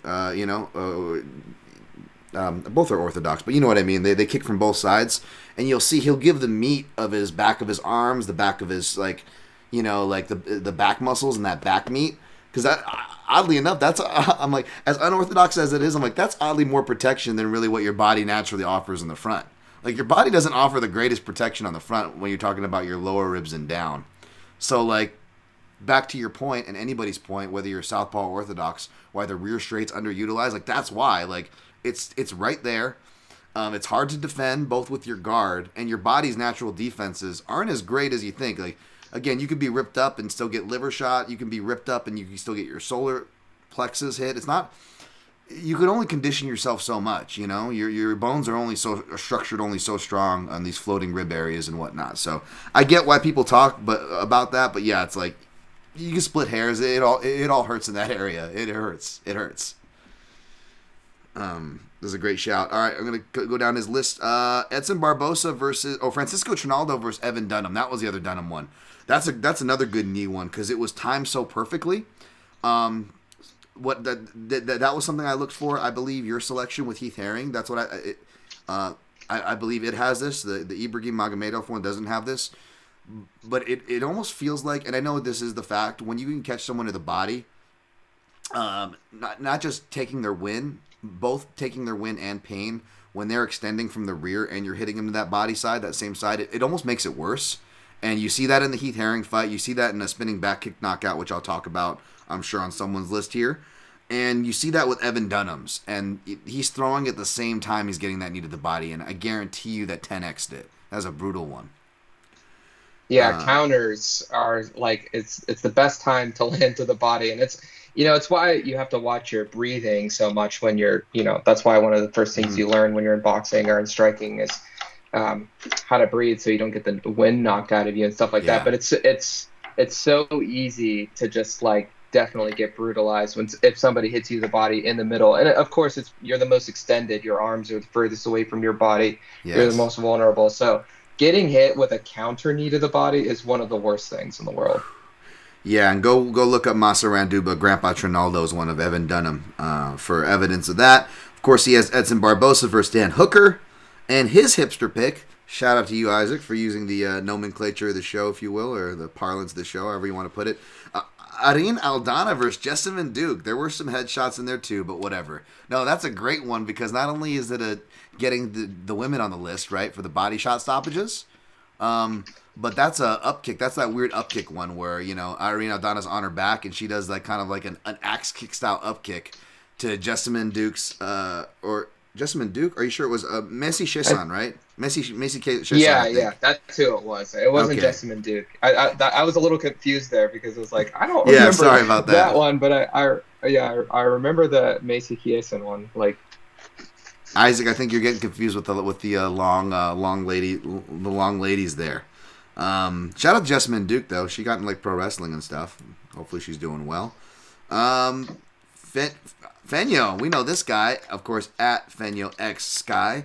Follow him and support the fight site, by the way. And he does excellent custom analysis if you're looking for someone to work with there. He has Pettis versus Cerrone. This one is definitely was up there for splitting hairs between which southpaw liver kick, classic liver kick, am I going to go with, right? And Pettis versus Cerrone is a solid one. And any comments on that one? It's always hard to see like somebody like Cerrone getting kicked to the body. First of all, because it's like the tall guys always take it the worst, but then like it's just like that his liver's taking a beating or something. It's like Matt Brown too. It's like it's tough to watch a little bit. And Pettis was just like always a super hard kicker, so he just totally folds him over with that one. Yeah, and he hurts him early too with one, and again he knows it, and even the commentary knows it. Shout to Rogan, give credit where credit's due. He's on it right away. He's like, oh, he's hurt from that. He's trying to hide it. You see his arm that he does a little off the cage knee to the body, which was kind of cool. Didn't really hurt him or have much sting on it, but you could just tell he was like flowing from that point on. Fenyo also has Aldo versus Stevens, which we talked about. He has Silva versus Bonner. And then these are some really solid shots. Joby versus Formiga. I believe both stoppages were predicated off body work there. But that's a great shout. And then he has Jack Della Maddalena. Sorry for your ears, folks. Over Ramazan Emeev. Of course, Jack Della is always a great shout. And definitely some solid body work in that fight for sure. Yeah, one of the premier body snatchers right now from both stances, the switch hitter, JDM. He's great to watch. I love watching him because of that. It's like that boxing style they're talking about. Like it's kind of lost a little bit in MMA, but he's just really great at going upstairs, getting the hands up high and coming down low, but shifting into it as well too. He's really creative with it. Absolutely. Another good follow, another analyst and person in the space I respect, Fedor's nephew. If you want to keep up to date with some Russian fighters, he has Slava Savichev's whole career. Sorry if I mispronounced it. So I did come across this guy actually in earlier this year, just kind of looking through stuff. And this dude's a really fun action fighter. And he has a mix of submissions and strike stoppages, but most of his wins, I believe, all of them, or at least 90%, is by stoppage. And yeah, he is a body hunter as well. Really hipster pick there. Shouts to Fedor's nephew. Ghost Phantom, another analyst who I respect and I'm lucky enough to have part of this show. He is, of course, one of the enforcers in the chat, and just an excellent analyst. He's helped pro fighters. He offers stuff just on the space. Good dude there. He's got WMMA back on the board here. Ji-Yeon Kim versus Nadia Kassem. Left hook to the body. I remember that. Pretty sure that was Kassem's last UFC fight.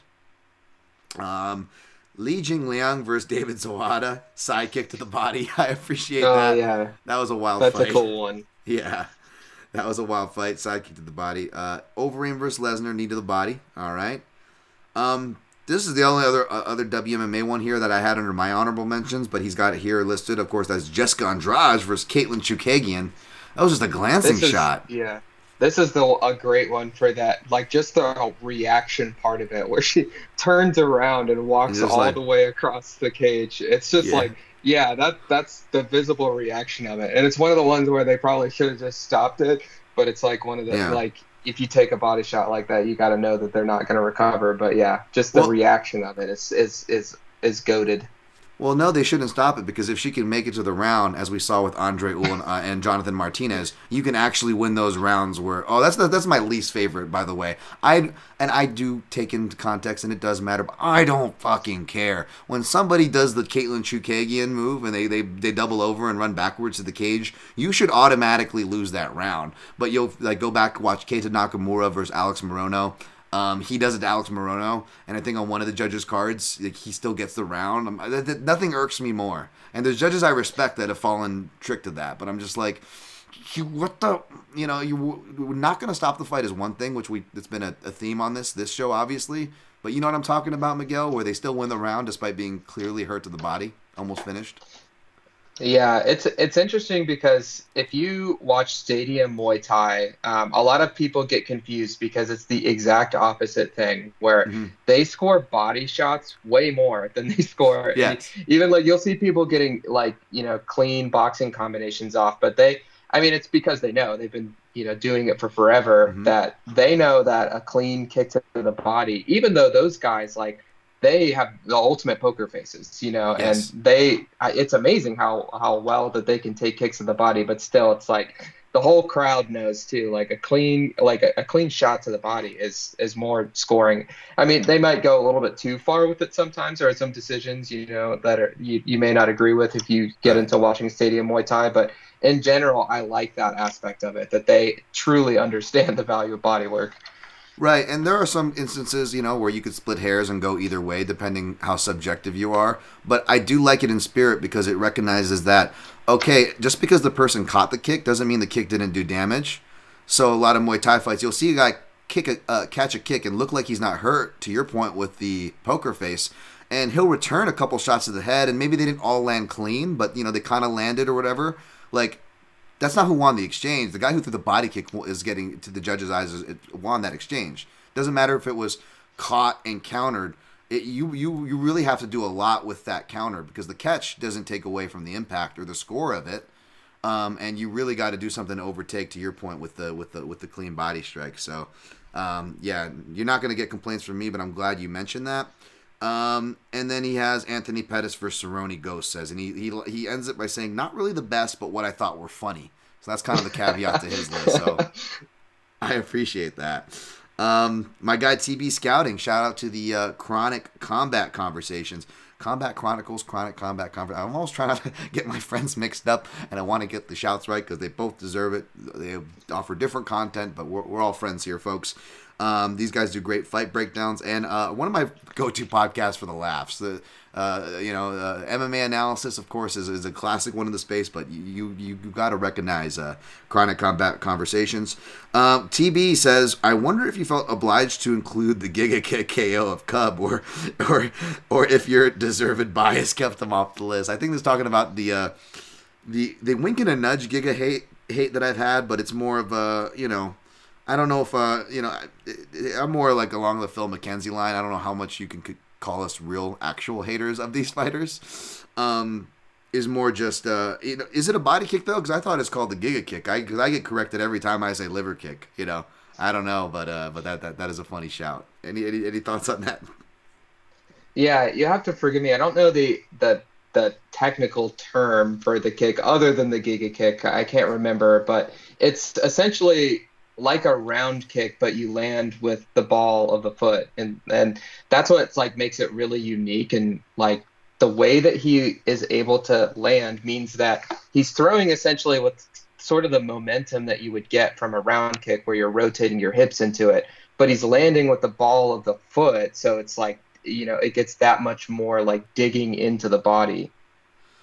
Yeah, no, definitely. And I will say that I will also shout out another guy who had a similar idea with his point of target, but his kicking gait and mechanics was different. It was more like a half moon, like almost like inside crescent kick. Whereas Giga's, the mechanics almost resemble just to the naked eye like a really brutal tie kick or middle kick. If you're missing the finer detail that Miguel laid out. But that was, what's his name? Tony Ferguson actually beat him. Eddie Alvarez fought him in Japan back in the day. Who was that guy? Now I'm missing his name. He had the weird low-handed style, and he was the Shotokan guy. Oh, I know who you're talking about. Fuck, I should know this. I Yeah, set it I up, and can't then remember. I'm missing the name. I'm gonna, He's a karate guy too, right? yeah. If you just look up Tony Ferguson, it'll pop right up on his, and it was amongst his winning streak. And he actually landed some really good shots on Tony. Obviously, Tony was wild with his defense, even though he could take it. Actually, afford to gamble more back then. But we'll see who pulls it up first, me or Miguel. But I apologize. I'm usually the person screaming at the podcast screen, and I know someone, at least one of you or two of you, are doing it right now, just urging us to hurry up and get the name. And I won't move. Rest until I get it. Pulling up here, folks, Oh, slowly. Kikuno.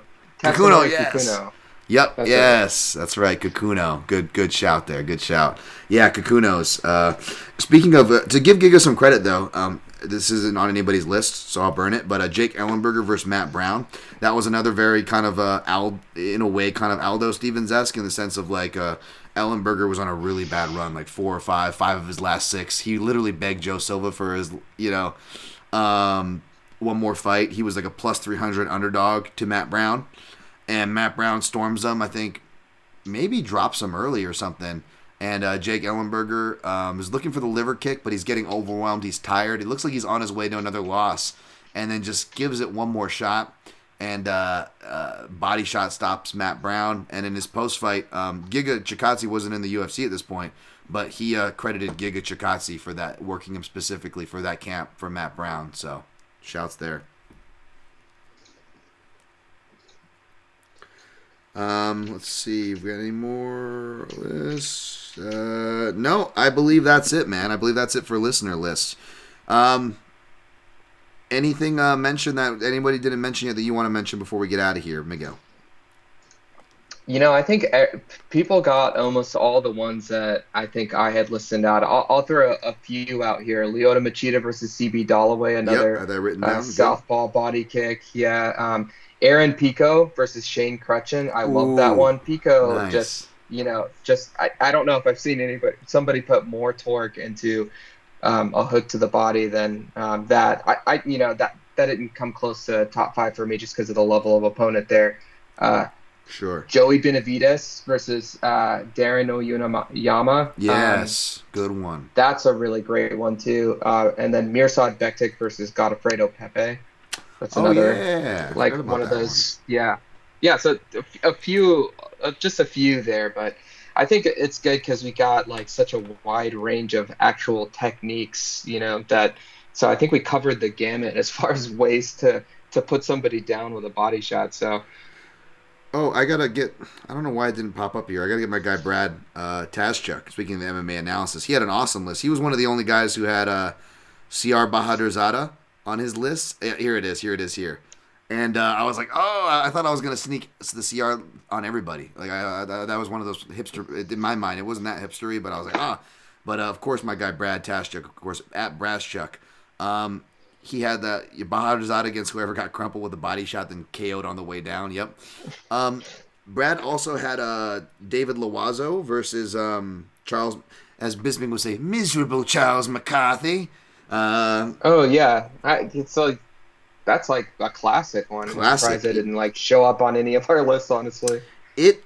I had to split hairs between that and Dennis Seaver versus Paul Kelly. Now, the Nate Moore one gets a lot of play, but I really like that Paul Kelly one because even compared to the Charles McCarthy one, it has the craziest impact. I mean, we talk about that Kyle Noakes, Peter Sabota having the sound. I mean, you could just hear the sound on this impact.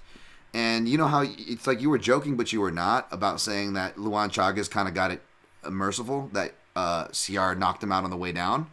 It's because, and folks, this is why body shots hurt, because the fighters, the people themselves, forget me, forget Miguel. How about the tough motherfuckers themselves who are actually in there? Will tell you that they would rather get knocked out to the head than to take a body shot. That should alone be the end of the be all of the argument. And okay, you want to push it further and say, Dan, those are just words. I will say, okay, go turn on Dennis Seaver versus Paul Kelly. And you get the classic thing where it's a brutal shot from hell that it should have been stopped. Like, he actually refused to get up at a certain point, and the ref was extra kind and, like, actually gave him the space and time that he didn't need to give him to get up, by the way. But because MMA doesn't respect body shots, they allow the fight to go on.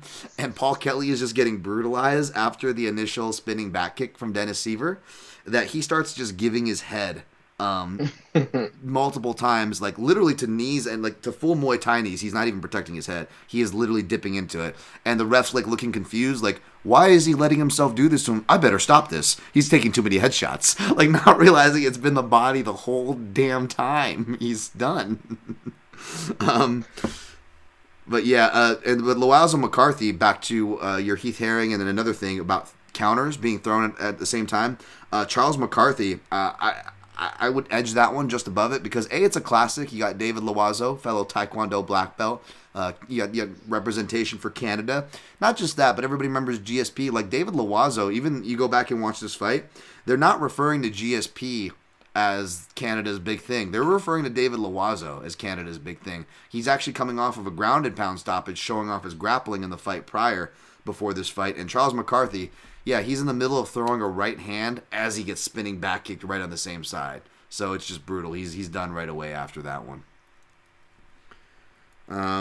But yeah, sorry, I just wanted to cover spinning. Use that as an excuse to cover spinning back kicks and why they weren't on this list, but they will definitely be on the top 10 list. In fact, you might even see both of those, if not at least one of those spinning back kick KOs on my top 10 list for Junkie. But back to Brad Taschek. I like this one a lot, okay? So for right straight to the body, we mentioned that before. I said I was going to tell you which one was mine. Originally, it was going to be John Lineker versus Phil Harris. Shouts to that, although Lineker missed weight, and even if he did it, it wasn't as cool as the one Brad chose, which will probably be on my top 10 list as well, which was Melvin Gillard versus Gabe Rudiger. Of course, this one, yeah, back at UFC 63, again, back when we're starting to first start to watch the sport, Miguel. And he yeah. I does. think this one. Sorry, go ahead. No, go ahead. No, go ahead, please.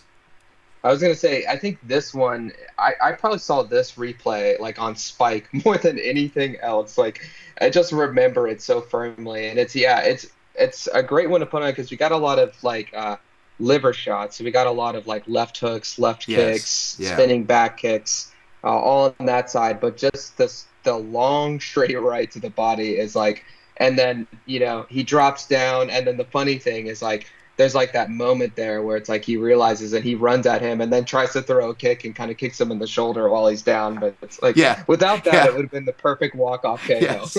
Yeah, he almost ends up having to do it pride style because, to be fair, Gabe Rudiger didn't go down from the first body shot, so you can't blame the ref for like, oh, he shouldn't have to have taken those shots. Like, he's just trying to keep a poker face. And even though, it's not like diverticulitis surgery or guts on a motorcycle bike track surgery like Donald Cerrone, where you talk about that extra visceral. This one's kind of funny because, again, I was a tough noob, and this is one of the few toughs, including Tough One, that I have on DVD, and that's, of course, BJ Penn versus Jens Pulver, which is a really annoying season to listen to because you've got BJ Penn going, be first, in every fight. But what else you have there is you've got the classic Gabe Rudiger doing an enema to cut weight, and of course having the Ultimate Fighter cameras follow him, and that's how a lot of us learned what an animal was, through Gabe Rudiger, us young immature MMA fans. And of course he got teased for in a very having anything near his anus in a sport like MMA. Of course, it made him the subject for a lot of teasing, even though he was on the same season as Andy Wang, right? Gabe Rudiger got a bulk of the teasing for his weight. So the fact that he just got body bullied by Melvin Gillard was just kind of funny. And he just he just collapses. Not to dance on Gabe Rudiger there, but that was comical. Yeah, that's probably one of the ones too that is like it's amplified by like the physical mismatch too. It's kind of like Chad Yeah. Mendez versus Cody McKenzie, like another one where it's just like Yes. the fact that it's like, one of the greatest athletes you've seen fighting somebody that's like a very like C minus athlete. I mean, that's generous for Cody McKenzie. Just makes it like feel Right. like you're punching a child in the body or something. Yeah. I mean, Gabe Rudiger was actually probably in the best shape that I remember seeing him in this fight. But even then, he resembled. Shout out to, and not trying to make fun of these people again. I just went to bat for CR, who's on my list as a fighter. Gave him personal shouts, right? But these guys with the bellies, because like he looks like Gabe Rudiger looks like they call him Tony Puddings on the MMA analysis, but it was Anthony Cristololo. He was like a Renzo Gracie black belt, but he had like just a big belly at 155 and would go in there. It was just it was great. But yeah, Brad also has GSP Sarah too. He says needed some body ground and pound in here somewhere. Although he says I guess Little Nog Tito would have worked too. So he kind of shouts both of us there for our ground and pound body shots. So that was a Yeah, I guess solid list we there, could Brad. add Rashad Evans versus Tito as well, because didn't he finish him with a knee to the body? Yeah, and in fact, Tito in his post fight, he was saying this is the same one Rashad got me with, except it felt even harder, and he was still like not even talking right. But yeah, he referenced the Rashad knockout in his post fight interview actually. Just gonna knock off the last four we get out of here. Rafael Dos Anjos versus Donald Cerrone, obviously, but RDA deserves some love for that one. Thiago Alves versus Jordan Mein was the one I was referencing earlier, where you'll see someone do something funny and it didn't pay off. I don't know if you remember this one, but this is one of Thiago Alves' last wins and last stoppage wins. But Jordan Mein, he actually, like he tends to do, he has a good first round, but if the opponent survives it, funny things happen in the Jordan Mein fight. And round two comes out, and Thiago Alves, even though he lost the round, he's a bit beat up, he's pressuring forward, and he has no business to be intimidating Jordan Mein at this point of the fight. But Jordan Mein kind of backs up, and he almost backs up so out of characteristic that I don't know if he was trying to parlay into it into something goofy, but he actually does like a whole front flip and rolls for like no reason, and like pops up at the other side of the octagon. And the commentary was like, "No, that was interesting. I don't know what that was for." And they look at each other for a couple seconds, like, "Okay." And then Thiago Alves just hits him as he's skirting off the cage with a body kick, and he goes down. It's just a weird. It was a right body kick too, by the way. Yeah, I guess that kind of just reminded me to like bring up like how great it is when you see people using body work to cut off escapes, like people trying to circle out. And yeah, I think that's like obviously when you're trying to use lateral movement, you're going to like basically like just make the impact of the strike a lot worse if somebody cuts you off with a nice. That's one thing actually George Hardwick is really great at. Mm-hmm. It's he's all out pressure fighter, so he's constantly closing people down and trying to trap them against the cage. That's why he's like made body work such Yeah. a big part of his game. I mean, it's such a bonus when you get there. That's how Max Holloway did when he got on the scene. It was those bodywork flurries against the cage, where you got the commentary going, "Hawaii is back," in one of his first two fights. Jordan Mein had a beautiful left hook to the body, though. That's why I went down his catalog. But you don't really get that, at least like high level classic finish from him. He almost finishes Matt Brown in their epic fight, right? And then I'm like, oh, is this an excuse to do like maybe I won't do GSP Sarah too, but maybe like does Matt Brown like with the body elbows, does that count? And as badass as those Matt Brown was swarming him with mainly headshots that pretty much already had Mean out of there. So I kind of disqualified it from my list. But that's any excuse I have to shout that fight, I will. Oh, and then I was gonna tell you the number two behind Edson Barbosa as far as like prolonged body beatdowns, but it didn't qualify because the end is headshots. But literally, Like, it's body shots from the ground, it's body shots against the cage, it's body shots in the clinch, it's body shots in the open. At one point, Dustin Hazlett jumps up to pull guard on Rick Story, and Rick Story's body shotting him while he's trying to do guard pulls. Like, Rick Story is literally body shotting Dustin Hazlett the whole time. It is brutal. And even when the stoppage does happen, the commentary goes, yeah, it's those right hands that are landing clean, but to be honest, Hazlett was done from the body already. I don't know. Do you remember this one at all? That's another physical mismatch too. And Rick Story was so good during that streak. Yeah. Just really stands out on tape. He's one of the guys you would have liked to have seen things come together and get a shot at the title. But yeah, he was just Hazlett, another one of those tall, thin guys, really dynamic grappler, but just it's tough to watch him get brutalized by somebody like the thick, stocky Rick Story. Absolutely. And last two to shout, or last three to shout. This is one of my favorite body shot fight performances of all time. But it doesn't make the list because it's not a body shot that finishes him. But this is Takanori Gomi versus Jens Pulver at Pride Shockwave 2004. I mean, it's one of the best examples of body punching. Gomi is a much more, still sloppier, despite still being in his prime and in his heyday, than Jens Pulver, who actually, had pro boxing experience at this point. Won the UFC lightweight title already at this point. Real dangerous southpaw. I don't think he lost to Sakurai yet, but this is when he's getting over there into some of these really fun fights. And Jens is doing pretty good, man, and really coming forward. But you see the momentum change from Gomi really hitting the body, and the body work kind of opens up the finish. So if you love body work, watch that fight, even though the stoppage itself isn't from body shots. Do you remember that one at all, Miguel?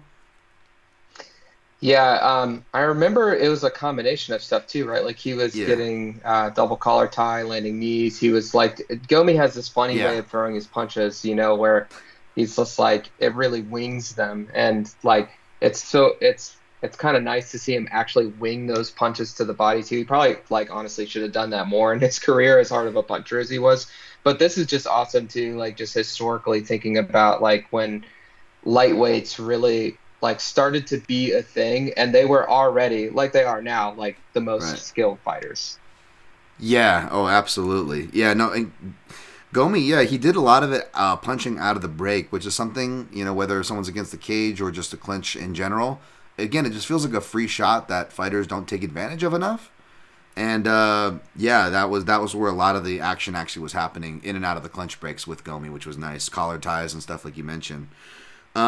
This one's probably going to be on my list because you got to have Bas Rutten somewhere, for as much, you think I promote the liver shots, right? But for Bas Rutten's catalog, I would probably go his third fight against Jason DeLuca.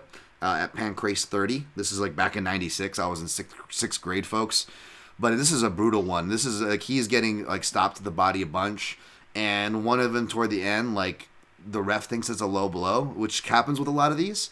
And it's great. The ref's talking to Jason DeLuca, and you see Bas going, "Tell the truth, Jason. Tell the truth. Tell the truth, Jason." Because Bas, say what you will about how ferocious he was a competitor and the stories you may, rumored about him outside, right? He was, and I know it's part of it, but no one apologized more during a fight than Bas Rutten. If you go back, watch his old fights, yes, he was always fouling, but he was so genuine with his apologies. You could tell this guy was going to get into acting because he was "Oh, I'm sorry, man. I'm sorry, man." He's speaking in English to Japanese or American fighter, even though it's not his first language or whatever, but you hear Bas in there, right? Even though it's a younger version of Bas. And this one's just brutal. Yeah, he's just essentially, this is right up there with the last one I was going to shout, which is Yoshiro Maeda versus Charlie Valencia, as far as guys audibly on the ground, like a toddler screaming in pain from a body shot. But yeah, Yoshiro Maeda, of course, I love that guy because he put on one of my favorite my favorite bantamweight fight probably of all time, Miguel Torres versus Yoshiro Maeda in WEC. In order to get that winning streak, he fought old school guy, WEC guy Charlie Valencia, who I posted earlier on Twitter. That's where I posted the clip of the pre-fight trash talk of Charlie Valencia going, "I just want to bang with this guy, and I hope he's ready for what I'm bringing, because what I'm bringing is hard." That very mid-aughts, trash talk. That was from that Maeda Charlie Valencia fight. Shout out to Brad Taszczuk. That was on his list as well. That Maeda was cleans a it up. southpaw, right? So that was like another Yeah. southpaw liver kick. Yeah. It was funny. Like, he's a southpaw. I believe he came from judo and whatnot. But yeah, you almost forget he could kick too, because the classic matchup for great fights back then, whether it was like Carlos Condit versus Hiro Mitsumura or Torres versus Maeda, is you needed the jiu-jitsu Muay Thai guy versus the judo boxing guy. Like, that made the best matchup, because you get the boxing versus the Muay Thai, and then when the Muay Thai goes to clinch and they don't want nothing to the knees, they start throwing them in the air, but then they're on the ground for the jiu-jitsu, and it's a crazy combination, and the fights would just go crazy places. So yeah, Yeah, and that concludes my list. I Miguel Torres was obviously one of my favorites because of the shared name, and I'll just Yes. shout out our friend at Combat Chronicles, Kyle McLaughlin, did an audio documentary on Miguel Torres that is just Yes. really excellent. That covers like his entire career, and it's really cool. And I really love that format. He's the best at doing that. It's a great shout. I was gonna say too, like with my Ibrahim Magomedov thing, before I went like too down the rabbit hole with some of these. I was gonna actually. I'm glad you reminded me. I was gonna use that as a chance to shout. Not just Kyle, but his Guide to Pride that's coming out. I do my best to try to, even though these are silly listicles, and listicles are silly, folks. And I know I'm a part of the media, and I'm part of MMA, and all that stuff by itself is silly, much less all together. I get it. But for what it's worth, whether you like me or not, whether you agree with my selections, which I don't expect you to, I never ask you to, for what it's worth, I do try to always include historical tidbits and stuff into these things, Like, if I do top 5 bantamweight fights, like, I actually gave the history in the beginning paragraphs of, like, the actual MMA's bantamweight divisions and what different, organizations we're doing. So I try my best at this. That being said, I absolutely defer to people like Kyle Mack when it comes to history stuff, and I'm glad there are people that do that work. There was another podcast that used to do it. I used to shout them all the time, and they did some stuff going back to it, but like, we don't have enough of that in this space. So go subscribe to Chronic Combat Conversations, and hopefully you guys enjoyed the Protect Your Neck podcast top 5 show, top 5 body shot stoppages with Miguel Class. Miguel, anything we left off before we get out of here, man? I don't think so. I think that we really covered a lot of Yes. different things. There's so many of them. It's a really wide topic, but that's Yep. like half the fun of it. It is. It is. Hopefully, you have a better education, a list of fights to catch up on, more of appreciation for body shots, and if you want more analysis from us, Miguel, now the stage is yours, man. Plug whatever you want, shout out whoever you want, let people know where to find you. Yeah, just follow me on x.com, formerly Twitter, at MigClass, like Dan said at the start. And I write a breakdown article for Bloody Elbow after every pay-per-view, so you can get on their Substack to get the full thing, but they post a preview of it on the main site, so you can check those out there too. That's pretty much all you need to do to find all the stuff that I put out. Definitely. By the way, Miguel, you look like one of my good buddies, Montel Williams, who is not the talk show guy, but is actually related to the talk show guy. He's an actual pro fighter at Extreme Couture. Shout out to Montel. It's a good guy to be confused with. He's a smart, successful, handsome, all that stuff. But you're like his doppelganger, bro. It's just driving me nuts. I had to throw that out there. That's awesome. Yeah. Shouts to Montel or anybody from Extreme Couture listening. You can find me at Dan Tom MMA. Of course, this show is hosted and supported on my website, mixedmartialanalyst.com, where you can find those click-throughs. Again, for Black Friday especially, it helps, folks. If you're buying any protein stuff for people from the Onnits or the, anything you can buy at Amazon, that's, legal, I guess. Yeah, if you want to ease your conscience, go to mixedmartialanalyst.com, click through the links, toggle down to the right, just click through that link. That's all you have to do. Go about your normal shopping. Small percentage gets kicked back to this here program. And, of course, you can also find secure PayPal links on that site, or find me at Dan Tom MMA on all social platforms, along with at the PYN podcast. And at least in my link tree, you will find a link to that secure PayPal link if you want to support this here free program that comes to you for breakdowns, bets, picks, historical stuff, and whatever else I can manage to do. Hopefully you're liking it. The best thing you can do for this free show is not even to click the links, even just share, click the like. Positive ratings and reviews on iTunes, which I promise I will finally get around to reading next time. I just wanted to shout some of the Amazon purchases. If I didn't get to yours, I will get to it next time. Thank you guys so much. Hope you're having a good holiday, and shout out to the people who either, you're like you're a weirdo like me, you're not big into the holidays, or and I say this every year regardless, but shouts to those who whether it's friends or family, they're on the other side of the world or circumstances aren't. I'm always thinking about the people who don't celebrate, the people who don't have things, whether it's a company or the things that matter in life, not the material bullshit. So stay strong out there. Mental health can be really challenging this time of the year, so I really want to make sure that I'm putting out my love to each and every one of you. And hopefully we can all find something to be grateful for. It shouldn't be too hard with what's going on around us. So hope you guys are well. I'll see you next week. And until next time, protect your neck.